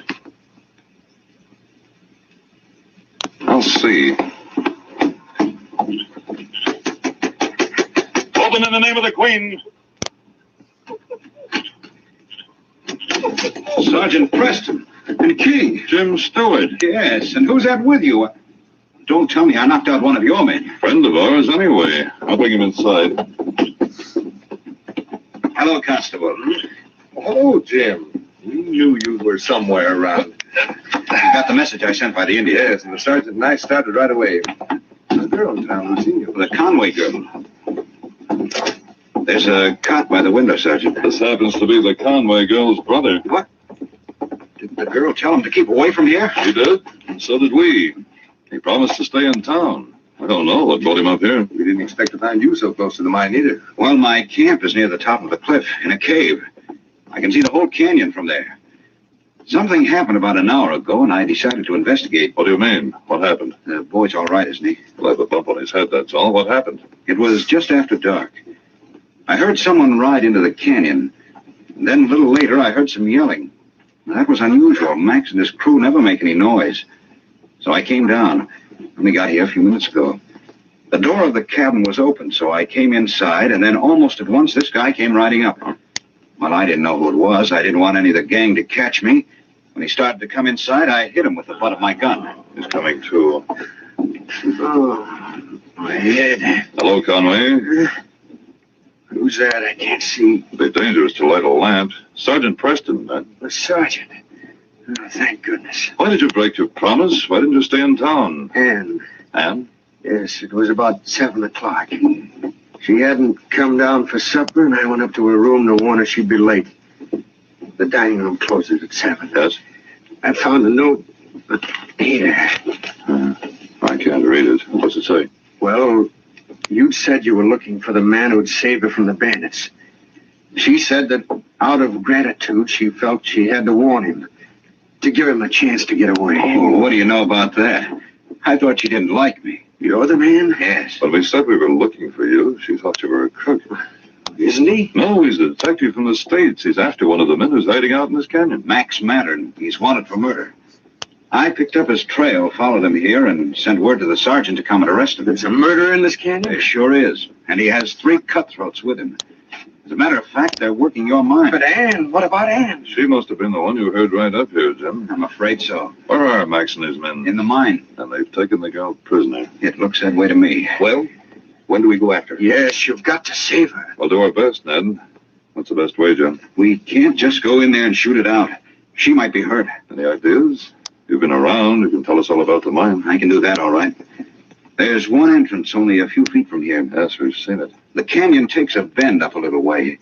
There's another entrance around the bend. Oh, that complicates things. Have you seen the inside of the mine at all? A couple of times.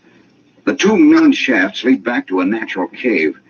It's a big place, and that's where Max and the others are living. Where do they keep their horses? The woods at the top of the canyon. They'd have to have them to make a getaway.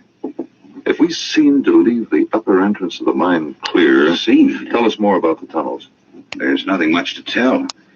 The first one, the one that starts just above us here, is fairly wide and high.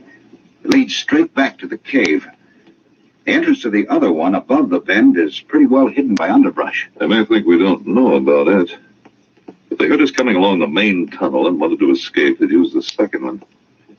What do they use for light in the cave? Candles.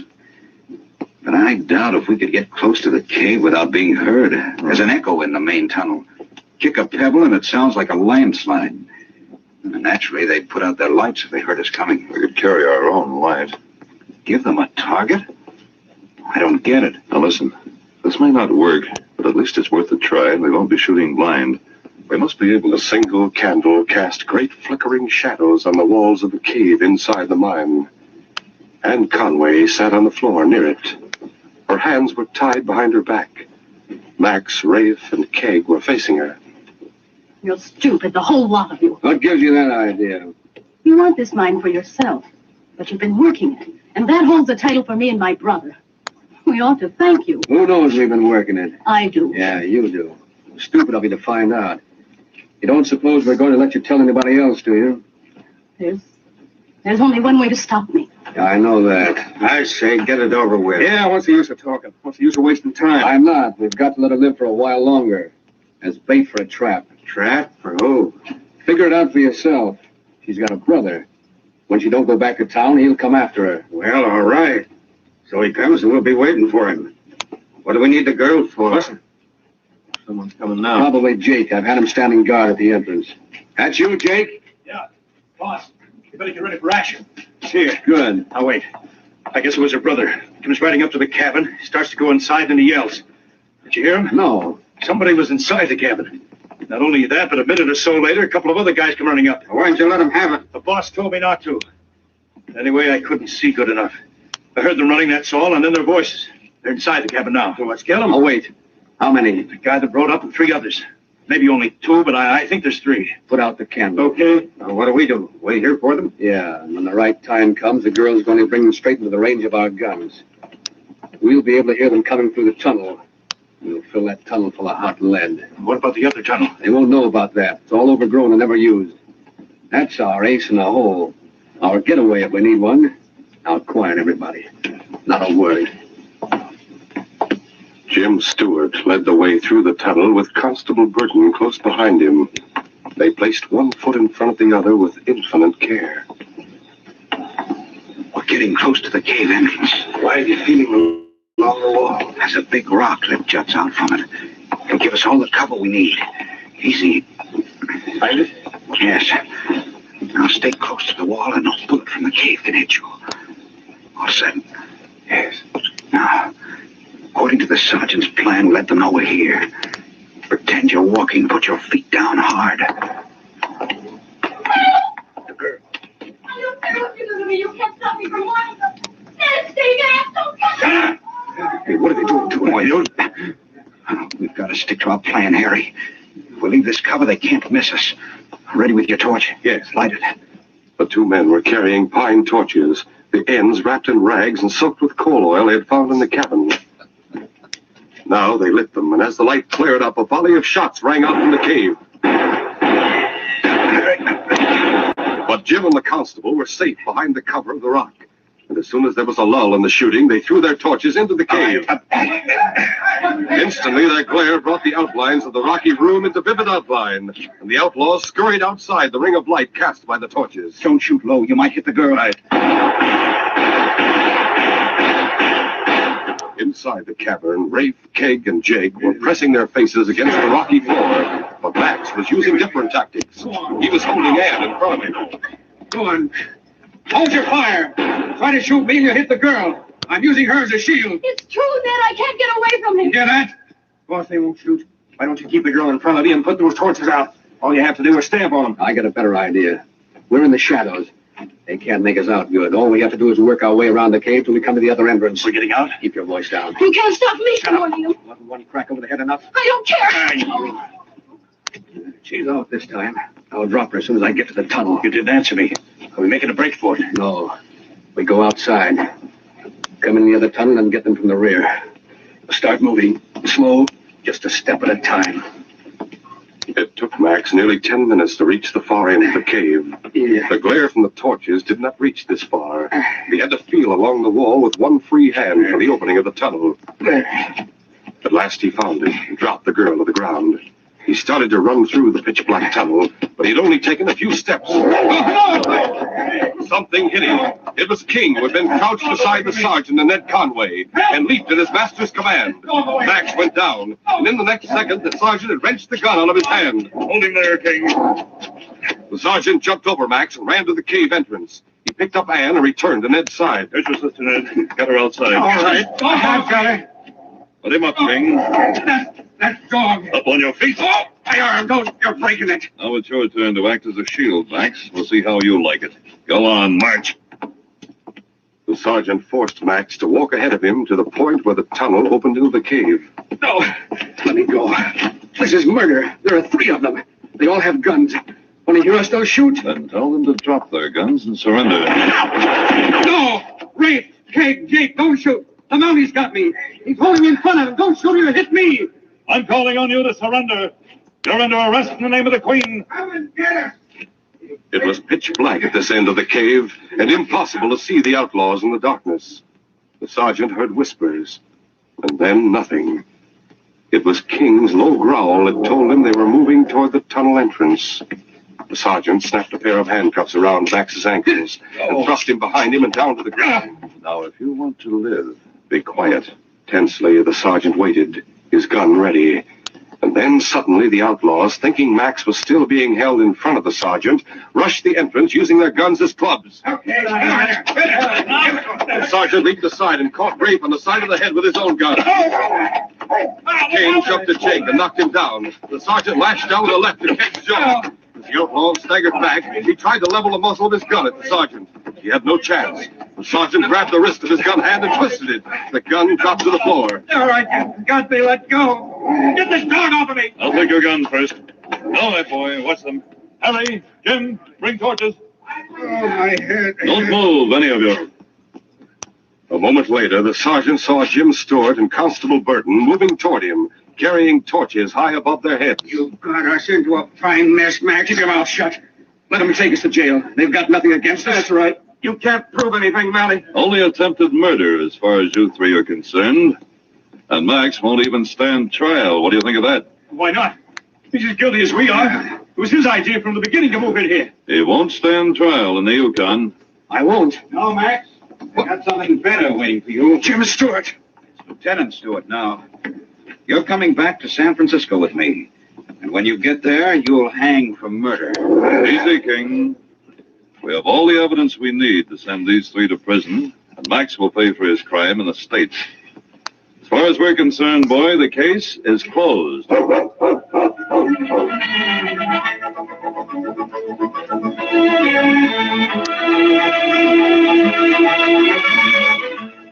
In just a moment, Sergeant Preston will give you a preview of Monday's adventure. Discover why Quaker Puffed Wheat and Quaker Puffed Rice win the praise of many a He-Man Hollywood movie star. Try wheat or rice shot from guns yourself at breakfast tomorrow. These crisp, tender, king-size grains are delicious. They're good for you, too. Furnish restored natural grain amounts of vitamin B1, niacin, and iron. Just remember to get the original crisp, fresh wheat or rice shot from guns. Always buy the big red and blue package with the smiling Quaker man on the front. Quaker Puffed Wheat and Quaker Puffed Rice are never sold in bags or bulk. Listen Monday when Sergeant Preston and Yukon King meet the challenge of the Yukon in the case of the missing code. King and I set out to trail the men who had kidnapped Pete Fraser from his cabin. Unfortunately, I made the mistake of leaving Pete's wife alone and unguarded. As a result, I later found myself facing the guns of 3 desperate men who were using Mrs. Fraser as a hostage. Be sure to hear this exciting adventure Monday. These radio dramas, a feature of the Challenge of the Yukon Incorporated, are created and produced by George W. Trendle, directed by Fred Flowerday, and supervised by Charles D. Livingston. The part of Sergeant Preston is played by Paul Sutton. They are brought to you every Monday, Wednesday, and Friday at the same time by Quaker Puff Wheat and Quaker Puff Rice, the breakfast cereals shot from guns.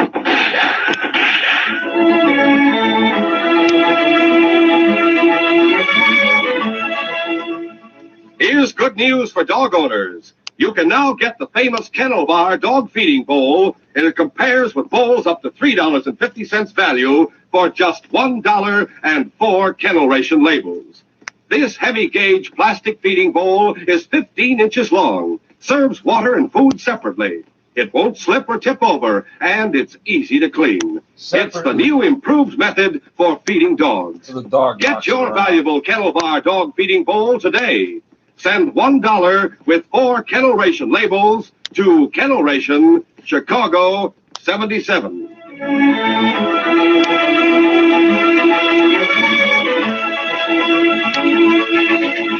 This is J. Michael wishing you goodbye, good luck, and good health from Quaker Puff Wheat and Quaker Puff Rice. So long. This is ABC, the American Broadcasting Company.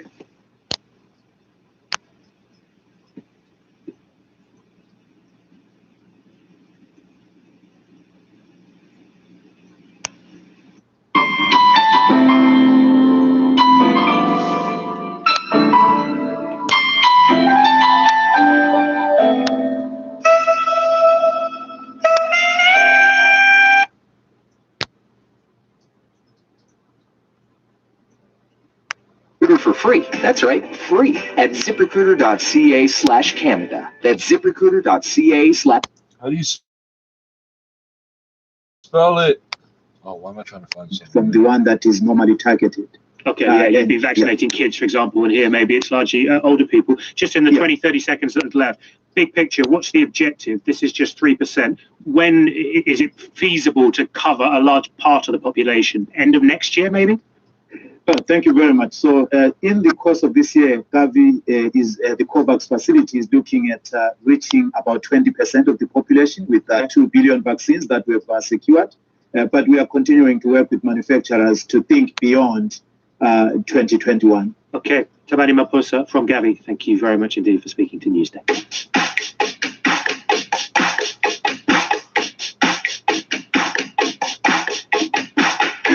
You're listening to the All News Channel, powered by KCRW.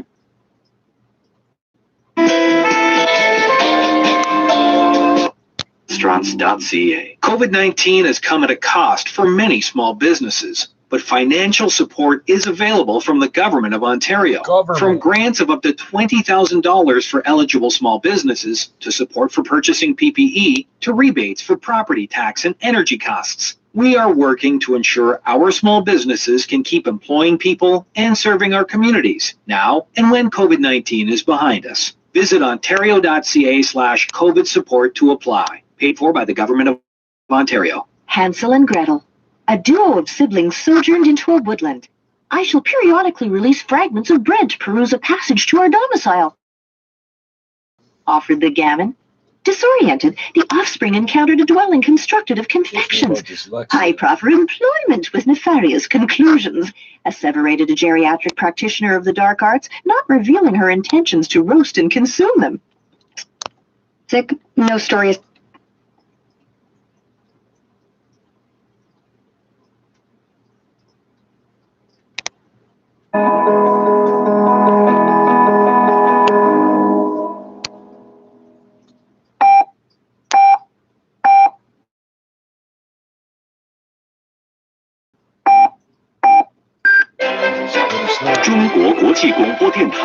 The voice of South China Sea from China Radio International. 唯有探索，才有答案。南海之声。Keep it up. Keep it up. Keep thumping. It's all good.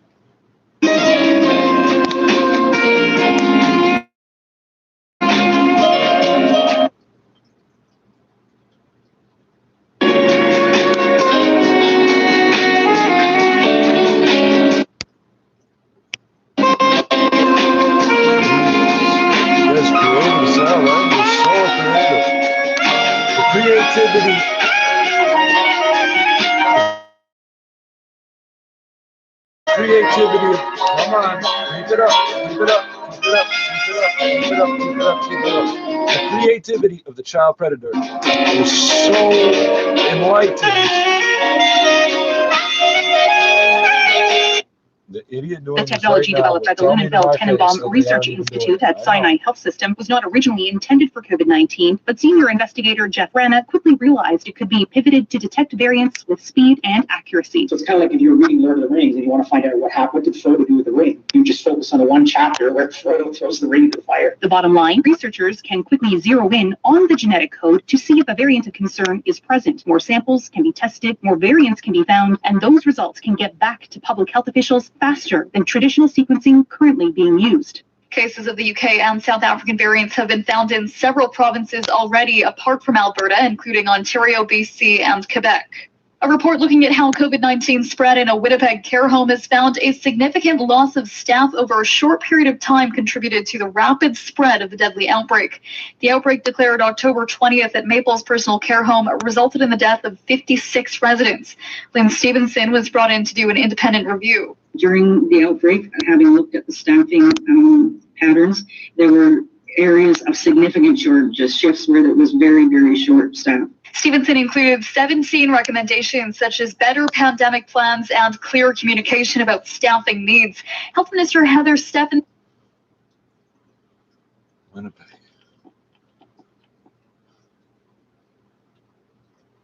Virus crisis are a confidence booster that the Beijing Winter Olympics will be safe and successful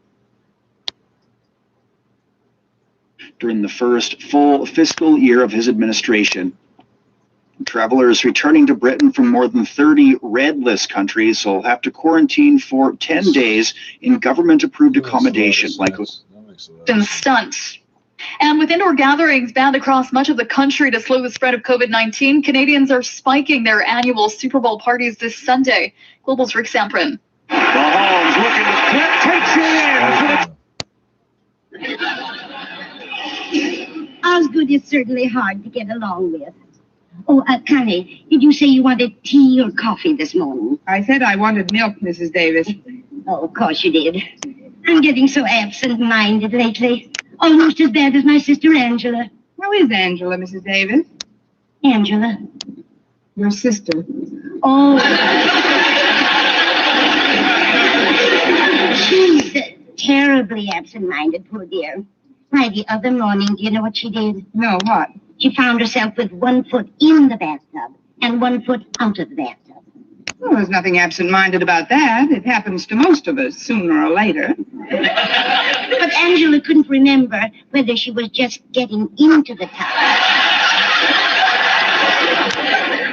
or whether she was just getting out. Well, that is a dilemma. What did she do? She let the water out and took a shower. Now I'd better get you that hot chocolate you wanted. It's milk, Mrs. Davis, and it's right here on the table. Can I pour some for you? Oh, no, thanks, Connie. I never drink milk in the morning. It keeps me up all day. Maybe we should have gone on talking about Mr. Conklin.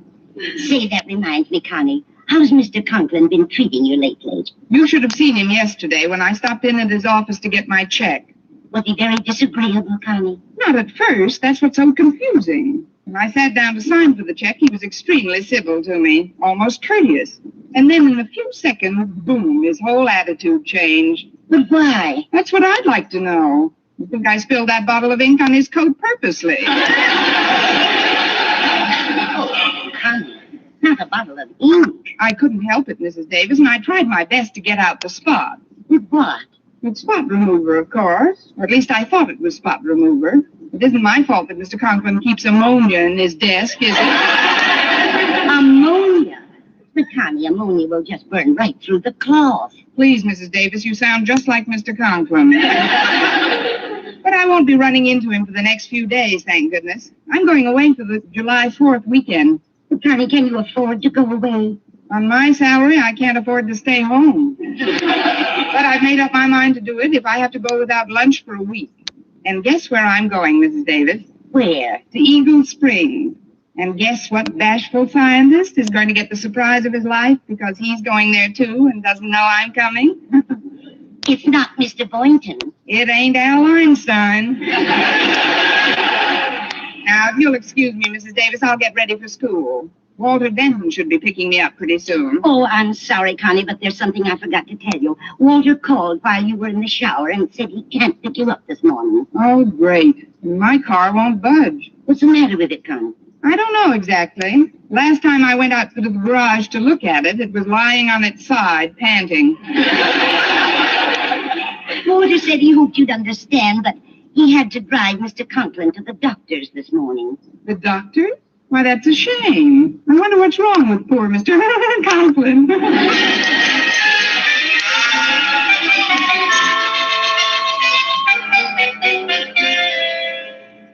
Well, Osgood, I can't seem to find anything radically wrong with your physical condition, outside of a slightly elevated blood pressure, that is. Well, what is my blood pressure, Dr. Haney? Oh, nothing to worry about, Osgood. Around 180, I'd say. Of course, if it gets to 200, I'd advise you to sell.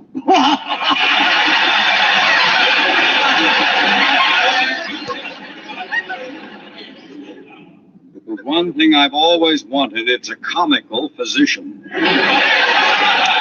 tell me, Doctor, what's wrong with me? Well, I can't discover any physical symptoms, Osgood, but there's no doubt about it. Something seems to be troubling you immensely. Now, what is it? It isn't a what, it's a who. And what a who. Even when we're not together, I can still see her face before me. But Osgood, who is this woman? It's Miss Brooks, Doctor. She teaches English at Madison. It seems to me, Osgood, if Miss Brooks grates on your nerves so much, you shouldn't let her cross your path. Avoid contact with her whenever possible. As a matter of fact, I recommend that you leave town for a few days. That's it. I'll do it.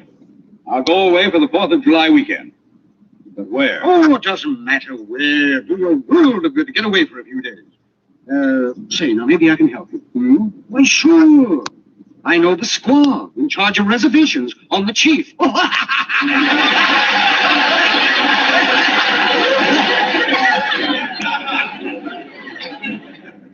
It will be good to get away.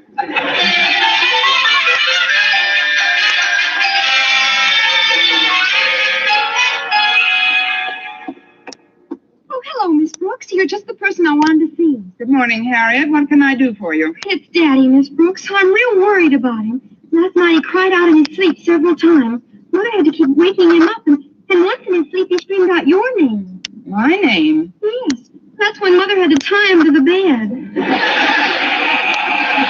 I think I can explain your father's nocturnal penchant for screaming my name, Harriet. We've spent the better part of this week exchanging unpleasantries. Then Daddy did have words with you? Harriet, your daddy had words that I wouldn't repeat in front of a sailor.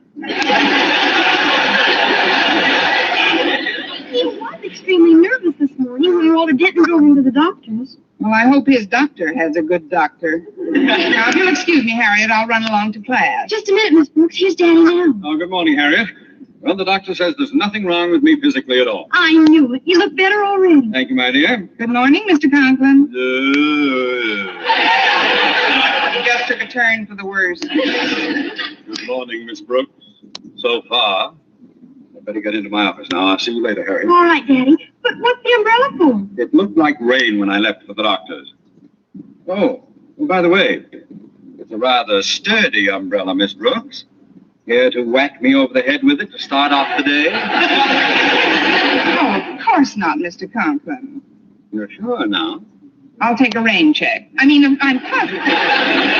Oh, hold still a minute, Mr. Conklin. There's a thread hanging from the lapel of your coat. I'll pull it out for you. You needn't bother. It's no bother. I'll pull it out in just a second. Yeah, that does it.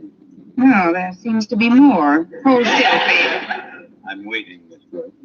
I'm pulling, Mr. Conklin. The lapel looks all right, Miss Brooks. Oh, I'm getting it now. Is it a new suit, Mr. Conklin? Yeah. Yes, it is.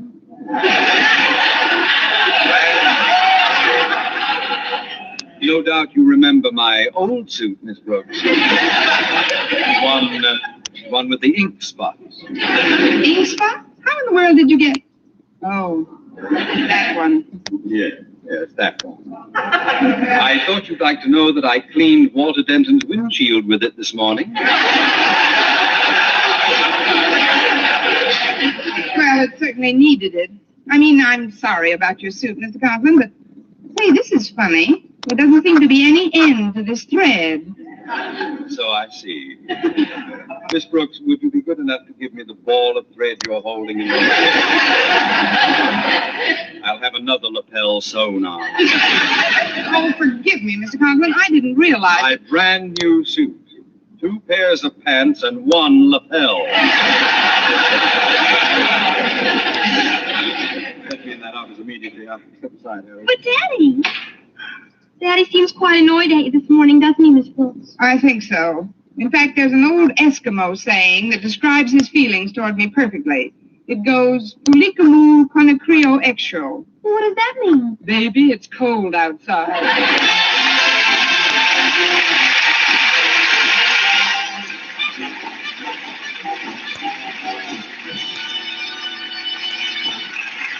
Our Miss Brooks, starring Eve Arden, will continue in just a moment. But first, here is Vern Smith.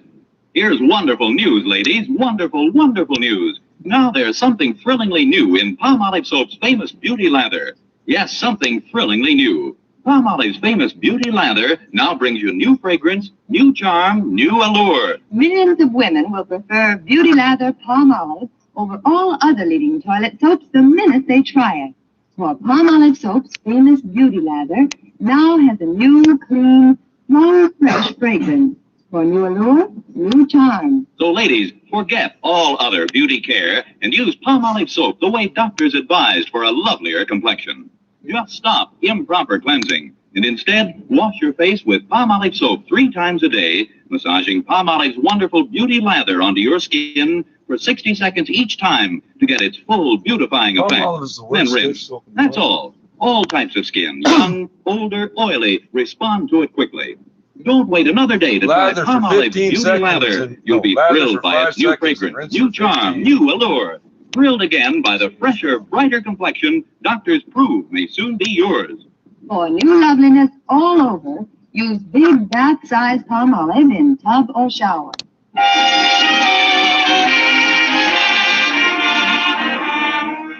Well, I had no further encounters with Mr. Conklin during my first class, and while waiting for another session to begin, I was bolstered by the thought that I'd soon be on my way to Eagle Springs for the 4th of July weekend. While I was marking some composition papers, Walter Denton returned from the errand I'd sent him on. Excuse me, Miss Brooks, but I'm back. Did you get me a ticket to Eagle Springs, Walter? Sure, Miss Brooks, but first I told Mr. Boynton I was going to the railroad station on an errand, and then I volunteered to pick up his ticket to Eagle Springs for him. And when he gave me the money, I just added what you'd given me and bought 2 tickets. Seats 208 and 209 in the parlor car. Right smack up against each other. Why, Walter Denton, where did you ever get such a diabolical scheme? From you. Don't you remember, Miss Brooks, you laid the whole thing out for me? Never mind, Walter. Are you sure the seats are together? Positive. And it was a lucky break I got any seats at all. The trains are sure crowded for this 4th of July weekend. Gosh, the station was alive with travelers. Those are the best kind. Now, look, Walter, you have got to promise me you won't mention my trip to a soul. I don't want Mr. Boynton to know I'm going to Eagle Springs until he sits down next to me on that train. You have my word as a gentleman and a scholar. I've just read your composition. Your word as a gentleman will do. No, all kidding aside, Miss Brooks, how did you like my composition? Great baseball yarn, isn't it? Frankly, Walter, it's a little hard for me to judge. I know how crazy you are about baseball. I'd like to be fair in marking your composition, but, well, this time you've really got me stumped. Why? Maybe it's because the first 6 pages contain nothing but the American League box scores. I just put that in to make it more dramatic. Well, some of it is pretty exciting at that. I remember one very eloquent phrase that keeps recurring in the story. Had me right on the edge of my seat. Let me find it. Oh, here it is. Coleman to Sternweiss to Phillips. That's a famous double play combination. You know, on the Yankees. Oh, Yankees, of course. The northern team. Well, you'd better be getting on to your next class. Okay, Miss Brooks. Oh, before I go, is there anything I can do for you while you're out of town? Yes, Walter. Come to think of it, there is something you can do. You will probably be seeing a lot of Harriet Conklin over the weekend, won't you? That's for sure. Well, you can do me this one big favor. Whenever Mr. Conklin's in the vicinity, please don't mention my name. When Mr. Conklin's in the vicinity, I'm usually not. He hates me, you know.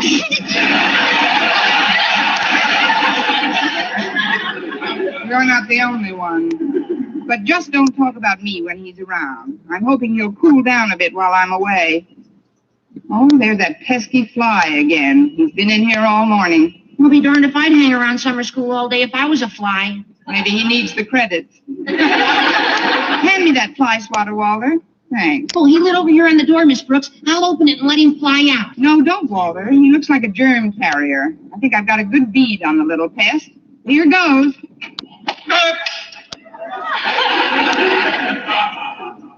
Fortunately, I get my glasses wholesale. Mr. Conklin. Now that you've warmed up, Miss Brooks, how about trying the umbrella? It was an accident, Mr. Conklin. Miss Brooks didn't mean to hit you. She was after that other pest. I mean, the fly. Well, if it isn't Walter Denton, I've hit the jackpot this time. Oh, please, Mr. Conklin, if you'll just sit down a minute. Yeah, Mr. Conklin, just have a seat. I'll gather your glasses for you. Yeah. So, Denton. Yes, sir? That is, yes, sir. Miss Brooks, the reason I came in here was to inform you, as I have the other members of the faculty, that I'm going away for a while. Away? For how long, Mr. Conklin? Well, this morning I planned on staying away for just 3 days. But then, when you siphoned off one of my lapels, I decided to make it 4 or 5. And just now, when you flogged me with that fly swatter, I realized I'll need at least a week. Mr. Conklin, I won't deny that a series of extremely unfortunate incidents have occurred. How very broad-minded of you. Well, there won't be any more of them for me, at least not for the next week. I always thought I was a man of more than average courage, Miss Brooks, but I've discovered recently that I'm not. Please, Mr. Conklin. True. I am a coward, Miss Brooks. But be that as it may, I am determined to live long enough to be an old coward. Hence, I am about to flee the city. But where are you going, Mr. I don't know yet. I've called the railroad station, but their trains are all jammed with 4th of July weekenders. However... Yes, I know. It's very crowded on almost all the I trains. haven't finished talking, Miss Brooks. I was about to say, however, I'm going to try the airport this afternoon. Maybe I can get a plane from somewhere. Oh, that's a very annoying fly. Oh, I've got the swatter, Mr. Conklin. I'll get it this time. You just sit still. No, I'll get out of this seat if you don't mind. You got up, Mr. Conklin. As I was saying, Miss Brooks, I'll go to the airport. If I can't get a plane from somewhere, I may fly somewhere without a plane!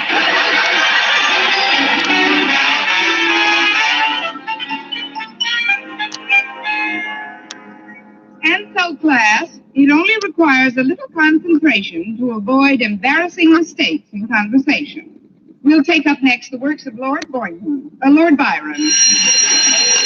That's all for now. Class dismissed, and have a nice weekend.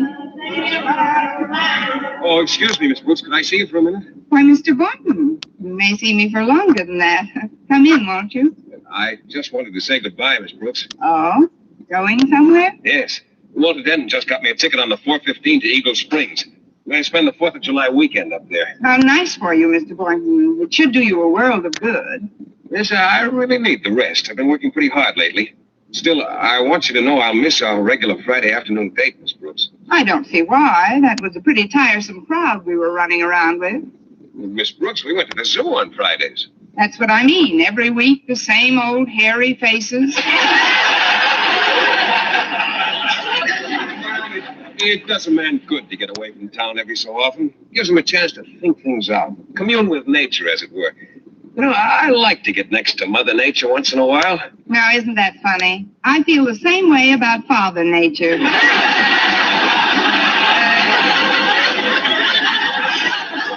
is, I'm sure you'll have a lovely time, Mr. Boynton. I knew you'd understand, Miss Brooks. Walter got me a seat in the parlor car. They usually come in twos, you know. Do they? Yes, I hope someone nice sits next to me. It's quite a long trip, and a friendly traveling companion can make the time pass much more pleasantly. I'm sure you'll draw the doll of the world. No, not me. Just my luck. I'll probably wind up alongside some big fat dunce. I mean, it's silly to even speculate about your train partner, Mr. Boynton. Forget it for now. If only he has a good sense of humor. I remember the last trip I took to New York. On my way back, I sat right next to George S. Kaufman, the famous playwright. Really? How was his sense of humor? You'd be surprised. It wasn't so good. I told him one of my best gags, too. You know the one where I make my shoes squeak on purpose? Well, when Kaufman asked me if they were new shoes, I said, shoes nothing. Those are my Blue Jay corn plasters chirping. Now, you know that's funny. It's a scream. How did Mr. Kaufman react? He took 2 Alka-Seltzers and went to sleep. Probably jealous because he didn't make it up. Well, I guess I better be leaving now, Miss Brooks. I've still got to say goodbye to Mr. Conklin. Well, whatever you do, don't mention my name to him. This is one of my bad days. Miss Brooks, you shouldn't fight with Mr. Conklin. I'm not fighting with him, Mr. Boynton. Why, Mr. Conklin would be the first to admit that we'd get along splendidly together if it weren't for just one thing. What's that? Me.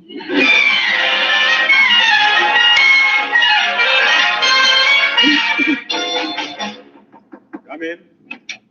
Oh, I just dropped in to say goodbye, Mr. Conklin. Oh, sit down a minute, Boynton. I'm just getting some information from the Travel Bureau. What did you say the name of that train was again? The Snake Eyes Limited? No, I'm afraid I don't care to go as far as Las Vegas. Goodbye. Now then, you were saying? Just goodbye, Mr. Conklin. I'm going up to Eagle Springs for the weekend. Eagle Springs? But you won't be able to get a train ticket. I've tried every which way to get out of this town. It's just impossible. Oh, not for me, it isn't.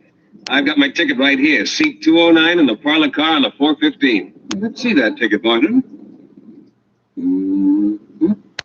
Well, I'll be running along now, if you don't mind. Just a moment, Boynton. Boynton, I've always looked upon you as one of the outstanding members of Madison's faculty. Not just as a teacher, mind, although you're one of the best. Oh, thank you, Mr. Conklin. But also as a human being. You, Boynton, are the type of chap who would never let anyone down. Gosh, Mr. Conklin. That's why I know you will sell me that ticket and postpone your own vacation. Mr. Conklin, I can't. In the vocabulary of a Madison High School teacher, there is no such word as can't. Well, then I won't. Oh, I'm sorry, sir, but I've worked very hard for this vacation, Of course you have, my boy. It's selfish of me to even suggest that you give me your ticket on the train. The fact that I'm on the verge of complete mental breakdown should not sway you in the slightest. Mental breakdown? Oh, I'm so sorry to hear that, Mr. Conklin. Oh, chin up, boy. Wipe that frown from your face. You should be smiling. You're going on a trip. A happy, carefree trip. Forget about me trembling in my stuffy little office. You're on the train, boy. I can see you now. Sitting there in that plush parlor car, the sun streaming through the windows. What's this? Conductors approaching. Tickets? Tickets, please. Here's your ticket. Well, here it is. Thanks, Boynton. I knew you'd come through.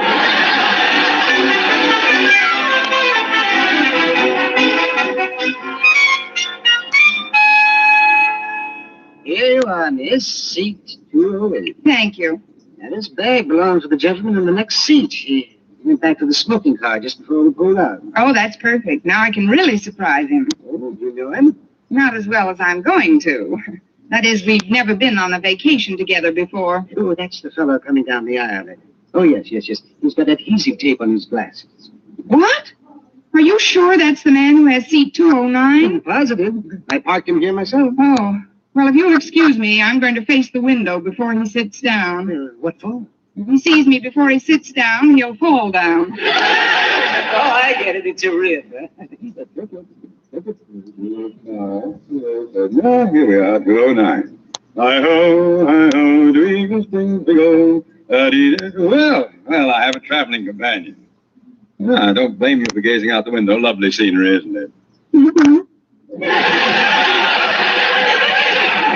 Nothing like taking a little trip, eh? I don't mind telling you I was a candidate for the Mayo Clinic before I got on this train, but it's going to be different now. Hi-ho, to Eagle Springs we go, and as we go I sing, oh. Hey, look at the sun coming from behind that cloud. Shining on the window that way, it's beginning to reflect your features. Yes, yes. There are your eyes. Nice eyes.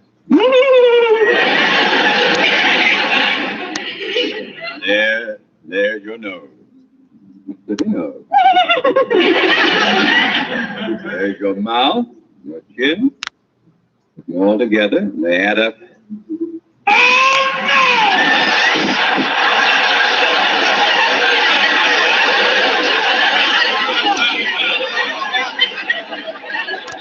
Hi-ho, hi-ho, to the Mayo Clinic we go.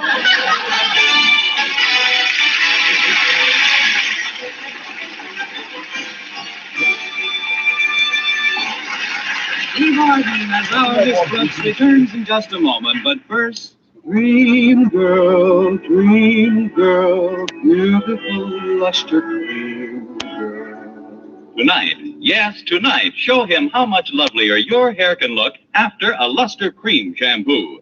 Luster Cream, world's finest shampoo. No other shampoo in the world gives you K-Duma's magic blend of secret ingredients plus gentle lanolin. Not a soap, not a liquid, Luster Cream shampoo leaves hair 3 ways lovelier. Fragrantly clean, free of loose dandruff, glistening with sheen, soft, manageable.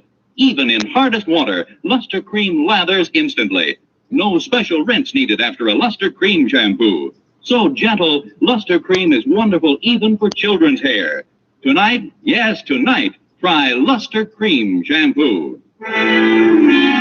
Dream girl, beautiful luster cream girl. You owe your crowning glory to a luster cream shampoo. And now, once again, here is our Miss Brooks. Well, after I found out the identity of Mr. Boynton's summer replacement on the train, I altered my plans for the weekend. Computing the wind velocity and the rate of speed at which we were traveling, I decided not to get off until the first stop. Then I took the next train back to town. And when I arrived at the depot, I ran right into Walter Denton. Miss Brooks, what are you doing here? You should be halfway to Eagle Springs by now. I was, Walter, but I found out that Mr. Boynton isn't going, and I couldn't bear the thought of letting him spend the weekend alone. Alone? But Miss Brooks, Mr. Boynton got a last-minute cancellation and left for Eagle Springs 5 minutes ago. What? Sure, I drove him down. Oh, great.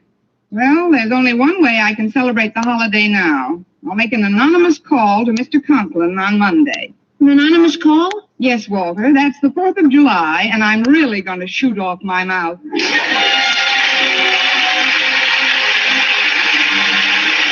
week, tune in to another Our Miss Brooks show brought to you by Palmolive Soap, your beauty hope, and Luster Cream shampoo for soft, glamorous, caressable hair. Our Miss Brooks, starring Eve Arden, is produced by Larry Burns, written and directed by Al Lewis, with music by Wilbur Hatch.